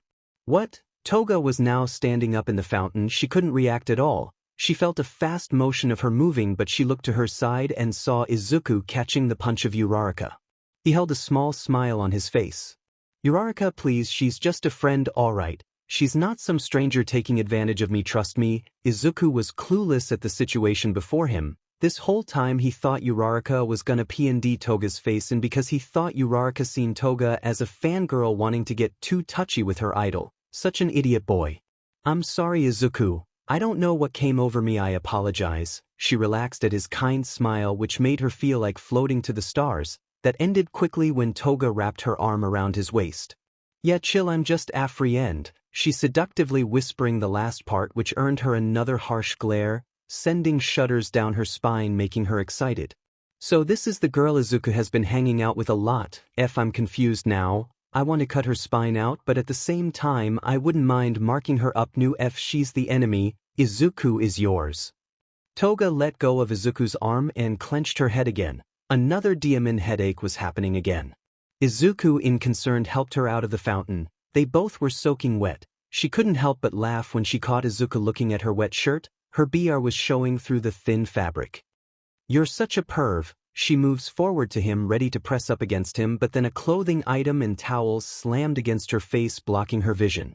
Yanking the items off of her, she turned to look, only to be met with the brown-haired girl named Uraraka, who had a forced smile on her face. Her right eye was twitching violently as she carried a bag in her hand. Here's a towel, you can dry yourself off with it, and an extra shirt I have. I'm sure it will fit you, loser, but it's whatever, right? Uraraka gestured to the chest area of Toga, a low and clever blow to the gut. Toga examined the other girl's BD, and indeed they were bigger and more plumped. Toga held a small sinister smile as an idea formed in her head. Well, can you show me to nearest bathroom? I don't want to get lost. Here, take me hand, I get kinda nervous alone. You know, creepy peeps and all that are always looking for girls like me, Toga said, acting like a damsel in distress. She leaned in toward Uraraka, who still kept her eyes on the girl. Yeah, I'm sure Uraraka would be willing to help you, Toga. Izuku broke in the awkward tension he was feeling from both of them. They both turned to him and held small smiles on their faces. Without a second thought, Uraraka grabbed the blonde girl's hand forcibly, making sure she applied a lot of pressure. Don't worry, Izuku, she's in safe hands. We will be out in a bit. I think the guys wanted to ask you where you wanted to go eat at. Uraraka dragged an amused Toga behind her, heading for the nearest bathroom. As for the spying class 1A, they all nearly dropped their jaws at the whole interaction they witnessed. Most of the group thought the idea with the two girls being alone was just crazy, but a gullible Izuku walked towards them with a stupid grin on his face. Hey guys, sorry for running like that. Anyways, that's my friend Toga. He said to the group of wide-eyed people. Are you sure that's a good idea, letting Uraraka take her like that to the restroom? Denki asked the boy. He was met with a confused look which answered it all. Why not? Toga needed to change and Uraraka is helping her. Oh, I guess I need to dry off also. Izuku looked down to his soaking clothes. Channeling OFA around him, he sent small flicks around his body. The small burst of winds made him almost dried, but it would do for now. Anyways, Uraraka said y'all wanted to go eat out. Such a dumbass, the group though together. Don't you think it was a little rude interrupting us like that? Toga asked, annoyance laced in her voice. The grip on her hand tightened more, which weirdly sent a shock throughout her body. Once they entered the bathroom, Uraraka let go of her hold and faced the mirror. She turned the sink on and began washing her hands with a lot of soap. Well then, nice to meet you. I'm 𝗕𝗏𝗄𝗵𝗄, a first year like yourself, but I attend a regular boring high school. Uraraka tilts her head, a plain look on her face. She nods to acknowledge the blonde and returns her focus on drying her hands with another small towel she had. Name's Uraraka Ochako, obviously a first year at UA and considered a best friend to Izuku. She turned towards Toga, still watching her every move. Is that so? Toga now stood in front of Uraraka, inches apart from each other. The smell of cherry blossoms invaded her smell, not that she didn't like the scent of it. Now actually seeing who was behind that scent was somehow different and she still couldn't help but be impressed. Toga looked down towards her BRST, and Uraraka caught her eyes. "You know my eyes are up here, unless you need glasses," she said with a faint blush tinted her cheeks, crossing her arms over her chest. "Why would I need those? Since your bubs seem ready to burst out of that thin blue BR you're wearing," she shot back haughty. She still couldn't believe she didn't have her hands around this girl's throat, but why was she trying to make small talk? This was the girl who obviously wanted her Izuku, but why did she want to get to know her more? That highly inappropriate. "Just hurry up and get change already." Uraraka's face was heated. She covered her eyes and turned the other way, facing away from the weird pushy girl. Suddenly another idea popped into her head. Smiling wickedly, Toga in fast motion took her long shirt off, revealing her plumped BRST barley being contained by the lace BR. The exposed skin shine nicely in the lighting of the bathroom. She stood in front of the mirror and kept her smile. "Hey, can you help me real quick with this? I can never reach the dim clip on the back." "No, do it yourself. Pretty please, I won't bite, I promise." "No, Oju."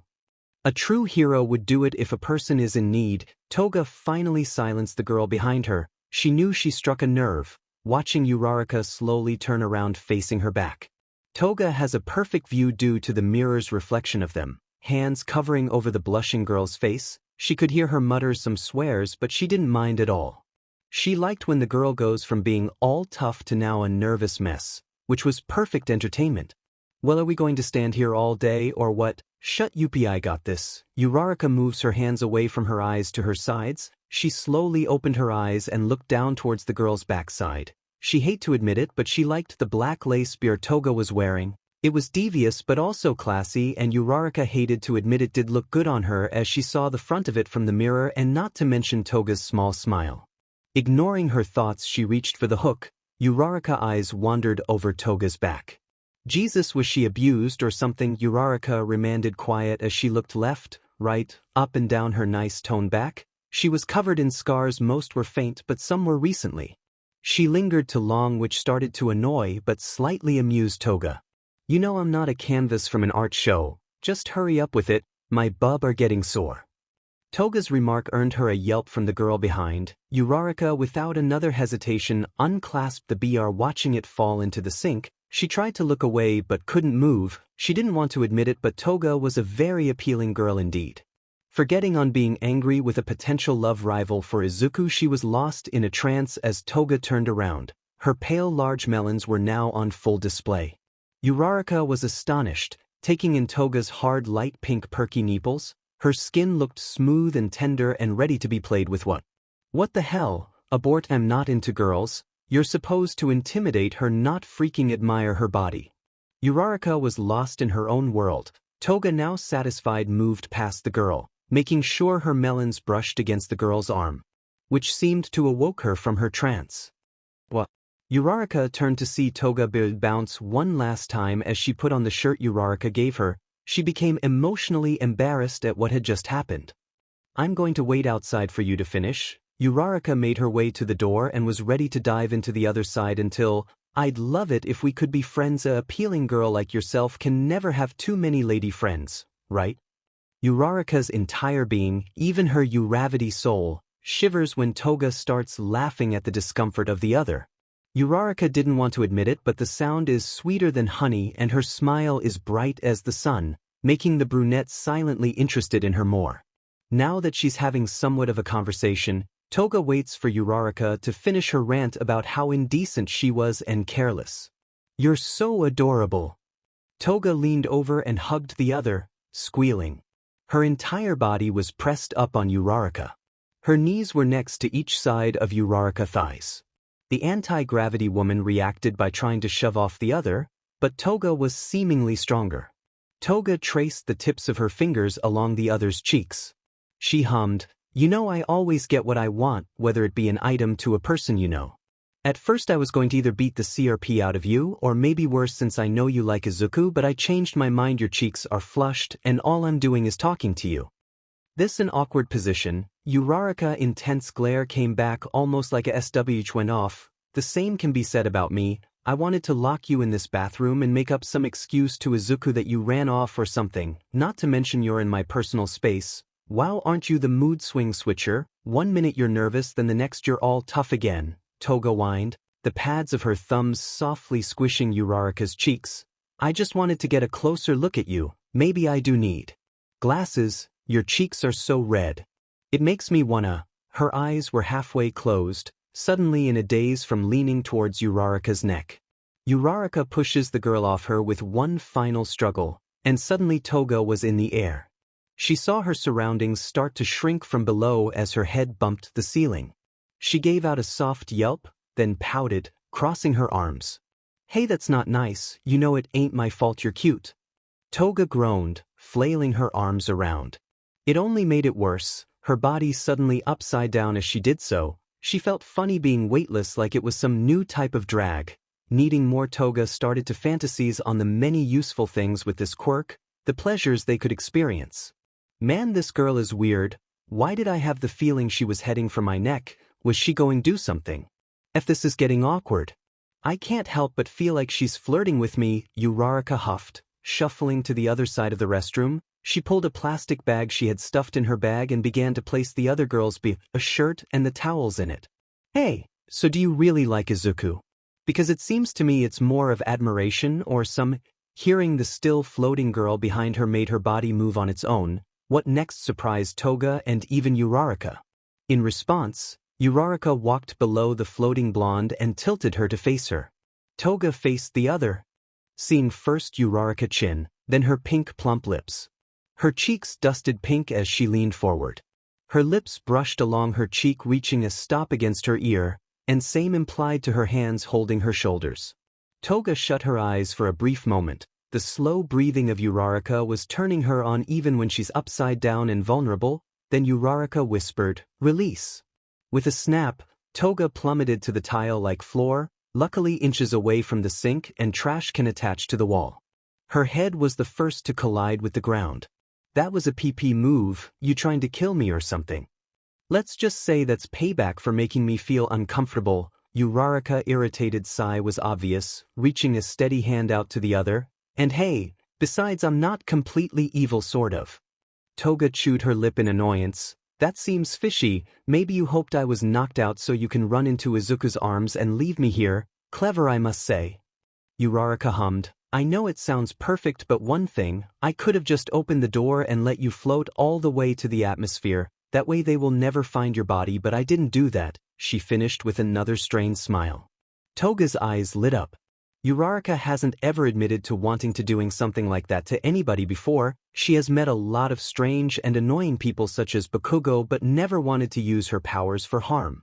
Sure, Toga was a different case. Not only did she like Izuku, but another issue was Uraraka was getting a really killer bad vibe from her. So, does that mean we're friends, huh?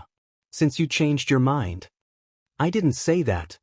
Uraraka stuck out her tongue, pulling the other up. Besides, I'm not the one you should be friends with. Kiss me. Uraraka paused from the bold response, her eyes squinted. Hell no. Are you sure you're into Izuku and not strangers you just met?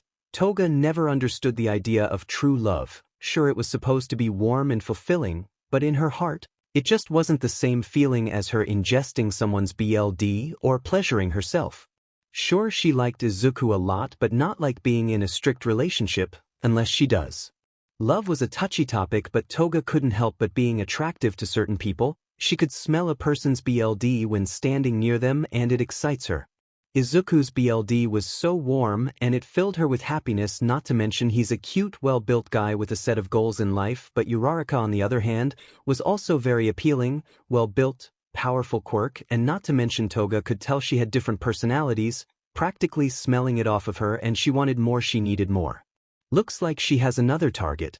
It's complicated, can't help it when I'm drawn to a work of art. Whatever, just don't get too touchy with me and don't get too touchy with Izuku either. The other came closer, grabbing her hand and picking the bag up off the floor. Oh, taking charge. I knew you have a 𝗕𝗵𝗃𝗀𝗃, you naughty girl. Toga licked her lips, her eyes still dazed. The grip on her hand tightened painfully, but she didn't mind at all bad habits. Busted pizza mayhem. Time skipped. The other students from Class 1A talk amongst themselves, enjoying each other's company. Izuku was making conversation with 𝗵𝗃𝗲 and Todoroki over the matches as they ate the cheesy bread for an appetizer. That was about all he did, but gradually he felt himself glancing over towards Toga and Uraraka, who sat with the rest of the girls at a nearby table. He knew Toga was feeling left out, the group of girls sharing their experiences today while Toga just listened and nod until, "So Toga, are you and Izuku really dating or no?" Mina chimed in boldly, hopefully to break the tension in the air between the two girls sitting next to each other. Toga stopped tapping her finger on the table and turned to look at the familiar pink girl. Her own smile widened when she caught a look from Uraraka in her vision field. Didn't help her case when she was sitting next to her. Everyone stopped talking amongst themselves as the girls were curious about her response. "Well, no, we're not technically dating, we're just really good friends at the moment, and besides," she looked over to Uraraka and leaned forward, "why would I if this appealing angel right here isn't cuffed yet? Too bad we like the same guy in our own little ways, and worst, she only has eyes for him," she casually said, causing the rest of the table mouths drop wide open. Uraraka looked ready to pounce on her. She was shaking with anger, but remembering Izuku is not far away, she remained calm. "Two can play this game." "Well, that's too bad that I won't be able to fulfill your fantasies. Maybe you should stop dreaming and take the hint." Uraraka leaned forward to meet her yellow piercing eyes. "Well, maybe living in a fantasy is better than this cruel reality, but on second thought maybe mixing the two together is a blissful taste." Toga was inches apart from the other girl's lips as she leaned far to close until. "Alrighty, who ordered the sausage supreme pizza, the garlic-crusted chicken pizza, the tomato soup with cheese sandwich, chicken parmesan, and the sardine pizza, also the barbecue pizza?" The cute female waitress held out two large trays of food. Interrupted from the heated talking, all the girls rose their hands, well except 𝗬𝗂𝘁𝗵𝗃𝗲, who raised her cup in the air and told her the orders they had. "Hell yeah, I'm starving," Mina declared. Not waiting for anyone, she started to dig into her chicken parmesan, followed up with J-ro eating her sausage pizza. The other two girls felt relief. The tension between Uraraka and Toga settled down. It was getting awkward as heck. "Uraraka, I didn't know you liked tomato soup. I thought you hated ketchup." Tsuyu was eyeing the gravity girl, taking big spoonfuls into her mouth. "Yeah, I know it's kinda weird, but when I was little my parents didn't have much money when I was growing up, so we ate the same thing mostly for weeks, from eggs, noodles, and microwaved cheap food." Pausing her story, she whipped out a napkin to wipe her mouth. "So the only condiment for flavor we had was ketchup and mustard, but I guess you can say I've grown out of the taste of it, but weirdly I like tomato soup." She let out a couple of giggles as Tsuyu laughed along with her. "I swear you're so weird," Tsu croaked out again, which made them bust out with laughter. "Says the one who's like, oh, I'm going on a diet, I'm not going to eat any more fish, just plants. Look at you breaking that rule again," she said, all knowingly making the frog girl flushed with embarrassment. "Shut up, besides I can resist the good taste of it." Tsu gave a small smile as her eyes lingered a little too long on Uraraka. "You and your habits, I swear, you crack me up, whatever, cherry girl." During this little friendly conversation, Toga examined Uraraka's face. She smiled at the frog girl with so much warmth and happiness. Her voice was more cheery and lively, and dim in her laughter was breathtaking. Toga thought Izuku had a cute laugh, but man, Uraraka was on a new level. She felt a chest tightening at the sight of them two enjoying each other's company over a simple conversation. She really wasn't familiar with the idea of friendship, since she never had any of her own. "Why do I feel this tightness in my chest? This is annoying, stupid emotions." Toga closes her eyes as she felt sick to her stomach. It wasn't the pizza or the stuffy air in the restaurant. She gripped her head in pain. "I've only met her a few hours ago. Why do the F I feel this way? She's mine." She brought her hands to her head. It was pounding furiously, doing her best to drown out the inner voices. Everything around became blurry and the voices got louder each second passing. "Toga, hey, are you okay? Toga, hey, it looks like she's gonna pass out." The voices around her kept getting louder. She didn't realize she slammed her hands onto the table. The noises stopped. Opening her hands, everyone in the restaurant, including a very concerned Izuku, were looking at her. She couldn't breathe. So many people around her, they all were judging her, she could tell. "Please excuse me, I need to use the restroom." She quickly gathered herself and ran to the bathroom located in the far back. The girls from the table were concerned as well. All of them were about to follow here until Uraraka stood up from her chair. I will go see what's wrong. In the meantime, call the waiter to the table. Toga broke the plates. She pointed to the table and the rest of gasped in shock. Her plates was broken indeed, but what startled them was the traces of BLD. She must have cut herself. I think 𝗬𝗪 started but was interrupted by a quick snap by Uraraka. No, I can handle it, just make sure they kindly clean it up. With that she made her way to the bathroom, ignoring a concerned Izuku who tried to follow her.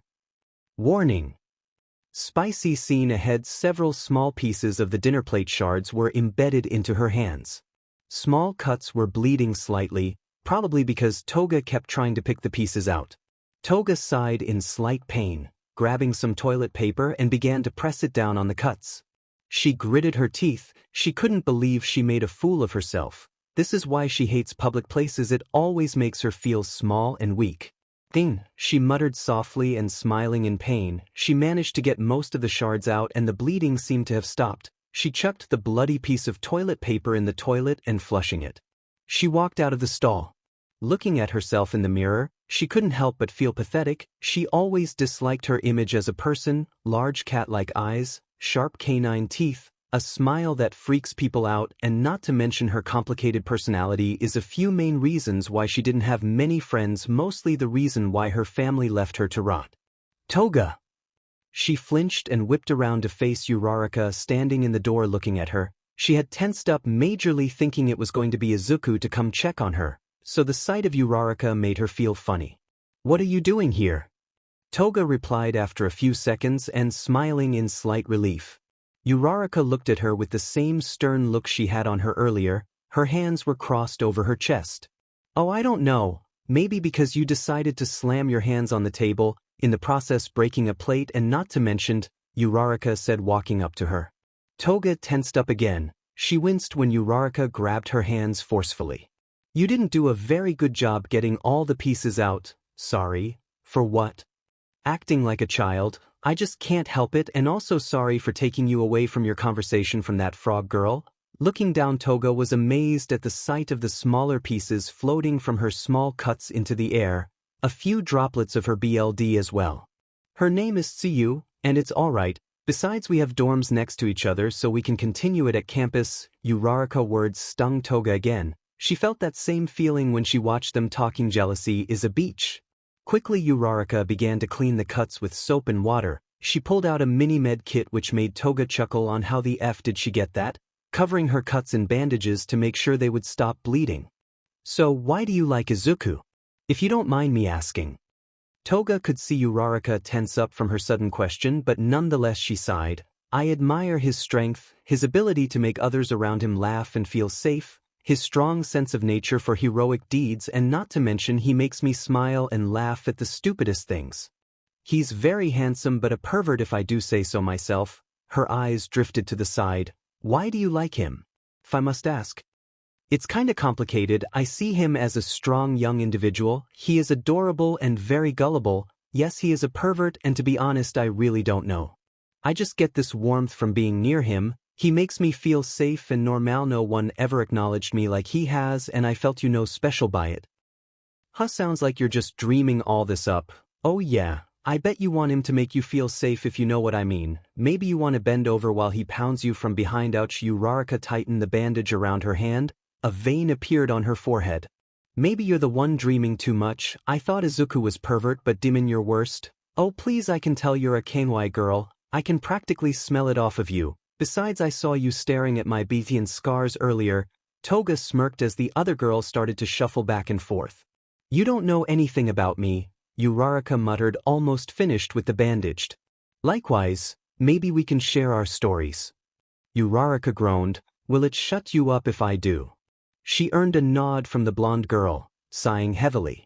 My parents own a construction business that never gotten a particularly significant amount of business in all these years, affecting our lifestyles since we were in poverty, struggling day by day. Even when I was a small child, I desired to help my family out in any way I could, wanting to work for our family's dream.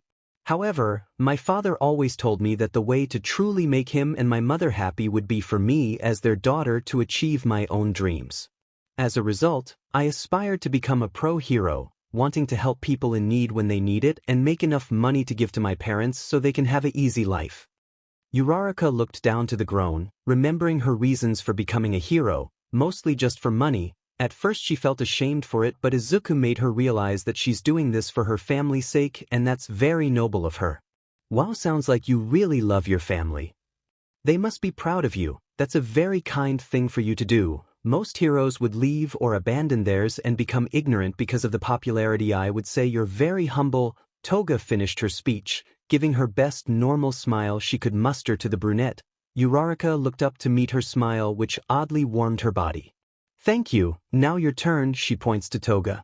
Toga stiffened. She never really told her story, not even the whole story, to Izuku. Should she lie about it or no? F it. Well, when I child, I had a rather disturbing and morbid interest in BLD due to my quirk. It grants me the ability to take on the complete physical appearance of another individual by ingesting their BLD, including their voice. I once brought a dead, bloodied bird to my parents and cheerfully asked them if it was pretty, which in turn scarred and disturbed them. They disgusted with my behavior ever since my father would beat me daily while my mother watched from afar as she would join in at times. Since then they had began to repress and hide my abnormal tendencies and began to force the normal ideologies on me. They wanted a normal perfect daughter, but I couldn't. Toga couldn't feel her tears rolling down her eyes. Her legs were shaking and wobbly. Uraraka tried to catch the girl, but Toga fell back while dragging the brunette down with her. Uraraka groaned as she was on top of Toga. Her knee was between her legs, pressing against her entrance, which earned a soft from the girl underneath. Uraraka tried to get up, but arms on her waist held her down. Please don't move. Toga eyes become lighter in color, her mouth slightly open as her cheeks were stained with tears. She looked so helpless and yet stuck in that moment. Uraraka flushes, hands coming up to cover her burning cheeks. This is really embarrassing. Please let go of me. Do you think I'm a crazy person? Toga chokes out. No, I don't think so. Uraraka looked down at the girl who seemed desperate for a safety blanket. What if I told you I've done terrible things, things that can't be forgiven, she whispers, but her words make the brunette freeze in her place. Like what? Uraraka struggles out, her hands placed on each side of the blonde girl's head. Things that ruin lives, couples, children and families. I can't help it, but sometimes I just love to let loose and take everything a person has, like their BLD. Toga starts rubbing her hands along Uraraka's thick thighs underneath her skirt. Uraraka was getting turned on as she felt the heat between her legs. Please stop. Stop this. Uraraka trying to control her breathing, but to no use. She was feeling lightheaded from the girl's touch. Are you sure, Uraraka? Suddenly the tone shifts, needy but yet delightful to her ears. Uraraka is momentarily left speechless. That moment doesn't last long though. Please, let me have a taste of you. I need it bad and make force it. Yes, let me go now. I'm not into this type of stuff, and plus I just met you like a couple of hours ago. You stop this. Uraraka-chan. Toga voice croons low and sultry in her ear as she leaned up to the girl, making Uraraka shiver. This is a once-in-a-lifetime opportunity. Won't you let yourself have fun for once? And besides, Izuku doesn't need to know, right? We can be friends. Uraraka doesn't know why she actually considers it. Does she really want to do this? They just met hours ago. This girl is a love rival for Izuku. I'm not into girls, especially weird ones. Is this wrong? She thinks about Izuku. What would he do? She loved Izuku, right? Why was she feeling so and corny watching this girl biting her lip and winking at her? Why does she find her so and attractive? No, this is bad. The small voice in her head says, forget it. She tried to get back up, but to her shock she couldn't move. Her body finds herself agreeing with Toga's words. The voice was wrong, but the body was right. They were two strangers who liked the same boy in their own ways, one a psychopath and one a hero in training. What's the harm in indulging herself? Just this once and only once. Friends don't do this type of things. Yeah, but we're not average friends, right? F it. Uraraka slowly, gently cups Toga's face with her hands, looking into her eyes with a silent plea, open and vulnerable. The manic grin of triumph lasts only a second before it melts into a soft smile. Toga leans in and closes the gap. Uraraka gasped into the kiss, overwhelmed at first by the unexpected tenderness of it all after it was her first kiss. Toga kisses at her lips softly, bringing a hand up to brush against her neck as her thumb caresses her cheek. The kisses start gentle and chaste, slowly gaining in fervor as they learn each other's bodies and find their tempo, which was hard for Uraraka, but she managed, lost in her own lustful trance. The two of them find themselves scooting back against the wall of the restroom next to the sink, exchanging fervent kisses as Uraraka climbed into Toga's lap. Uraraka lets out a surprised yelp as Toga nibbled at her neck lightly, which made the blonde girl smile in amusement. "You're so cute, Uraraka," she says, smiling up at her, and for a moment, the brunette melted upon her sinful gaze. She couldn't believe what was happening in the moment. Toga leans in to press a kiss to her jaw. "I'm so happy we're becoming friends, I need you badly." Uraraka whines and wraps her arms around her neck, Toga pulling her close as she trails rough kisses down her neck. She pauses briefly at the base of her neck, humming against her as she schemes her fingers across the fabric of her shirt. She smiled wickedly, which sent jolts of electricity to Uraraka's brain. "May I?" she whispers, pulling harshly at the cloth. Uraraka is lost in another world and didn't process anything. On instinct she hums a quiet 𝗧𝗵𝗲 and lets Toga pull up her shirt over her large breast, up and over her shoulders. Uraraka as the cold air hit against her light tan skin, she feels exposed, suddenly regretting her decision. But when she meets her Toga's face, she only sees a soft smile, but her eyes were hungry, looking up at her as if she's the most delicious thing in the entire world. "You're breathtaking." She brings her bandage hand to push a strand of hair out of her face and leans in to bite her lip. She can feel the brief tense in the girl's body but relaxes, Toga fingers down to her chest to dip between her melons. She arches her back slightly as she slides her hands around her torso, letting her unhook her BR and slip it off to the tile floor. Now free from their confines, her melons bounce in freedom, her nipples became hard as the cold air whips around it. Toga cups her melons roughly, rolling them around in her hands as she pinched her nipples harshly. "Please don't leave any, ma." Uraraka tried to plead but was met with a finger to her mouth. She tried to tell the blonde to not leave hickeys, but to her dismay Toga didn't care.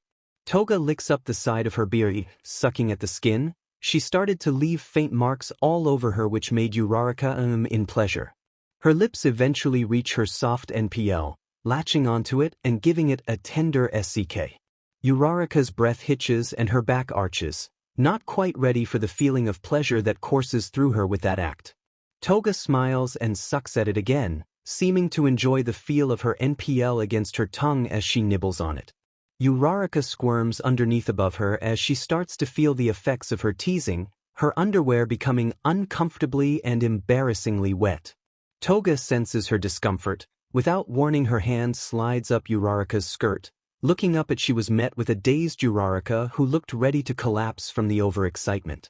Needy fingers trail up her thigh and brush over the wet spot forming in her underwear, and she shivers at the touch, letting out a small gasp. Those fingers begin to rub against her CLT through the fabric, bringing out more broken whimpers from her lips as she holds onto the blonde for dear life. She claws her back through the fabric, which earns a groan. "I hope you're ready, wa." Uraraka flinches as Toga slides her fingers downwards deep in between her folds, swiping at the wetness gathering between them. "You're so wet, you slut," Toga says in a stuttered with the curl of her finger. "Is this from me arguing with you, or flirting with you? Or was it?" She bit down HRD on her right BRST above the NPL, painfully breaking the skin. BLD was leaking from her teeth punctures. Uraraka whines and wriggles her hips as Toga's fingers goes deeper and her bite getting tighter. "Stop, this is getting too far, please, we show." "Stop. Too far." Toga smiles after letting go of the skin. She licked up the remains BLD off Uraraka's B. "You're so freaking cute. You're so easy to rile up, I swear." The brunette gasps as the fingers sliding in further and further until the Toga's hand is flush against her entrance. She moves his finger around a bit before pulling it back and pushing it in again, starting to get into a steady rhythm. Uraraka grinds against her hand. "Please, please what? You say stop but your body says yes." Toga smile, her teeth stained with BLD, which makes Uraraka look down at her wound. She oddly stared at it. A bite mark so fresh and yet it was purplish and yellow as some of her skin ripped on the edges of it. BLD started to leak again from the bite wound. A bite mark so fresh and yet it was purplish and yellow as some of her skin ripped on the edges of it. BLD started to leak again from the bite wound. Let me worship you. Toga leaned into her neck, licking the sweat off of her. She aimed for another bite until. Hey, you guys, are you okay here? You've been gone for 15 minutes. Both of them whipped their heads to the entrance of the bathroom. Toga had an annoyed look on her face as she stared at the intruder. While Uraraka had pure shock written all over hers, Mina stared at the two, noticing Uraraka half naked on top of Toga. Not to mention Toga fingers were deep inside her, but what put the cherry on top was the hickeys and bite mark on 𝗬𝗧𝗵𝗍 was what did it. Don't you know how to knock before you enter? Toga broke the silence. She was ticked off at the disturbance of her playtime. Meanwhile, Uraraka was frozen in place, like a deer caught in the headlights. She didn't even bother to cover herself. I will excuse myself, I'm very sorry for intruding. With that, Mina bursted out the family restroom, leaving two girls behind. Shall we continue? Toga was met with a ferocious glare. She didn't have time to react to the harsh slap across her face. BLD was dripping from her mouth. She looked to Uraraka, who got up and was putting her BR and shirt back on. You idiot! Uraraka shouted loudly. She was red from head to toe, muttering stuff underneath her breath. Toga grinned at her as she stood up from her position. Her legs were wobbly and weak, but she didn't care. She went behind Uraraka and whispered in her ear softly. I think I'm in love with you. Author's note. So yeah, this chapter took a wide turn into a different direction, I know. I wanted to spice it up and make it more dramatic, but it may be too sudden for this. Also, Toga in this story has another quirk in this story. She can release pheromones around her body that is transparent in color and has no scent to the average person. With these, she can stuck anyone to manipulate them into what she wants and needs. Very handy when she lures in her victims. She uses this on Uraraka to stuck the girl, but Uraraka does not realize it, falling for the stucked tactics. Now the pairing I decided to do was a three-way relationship between Toga, Izuku and Uraraka. While the girls would have more fun. Lucky Izuku. Also going to add some more chapters of just the girls in the future.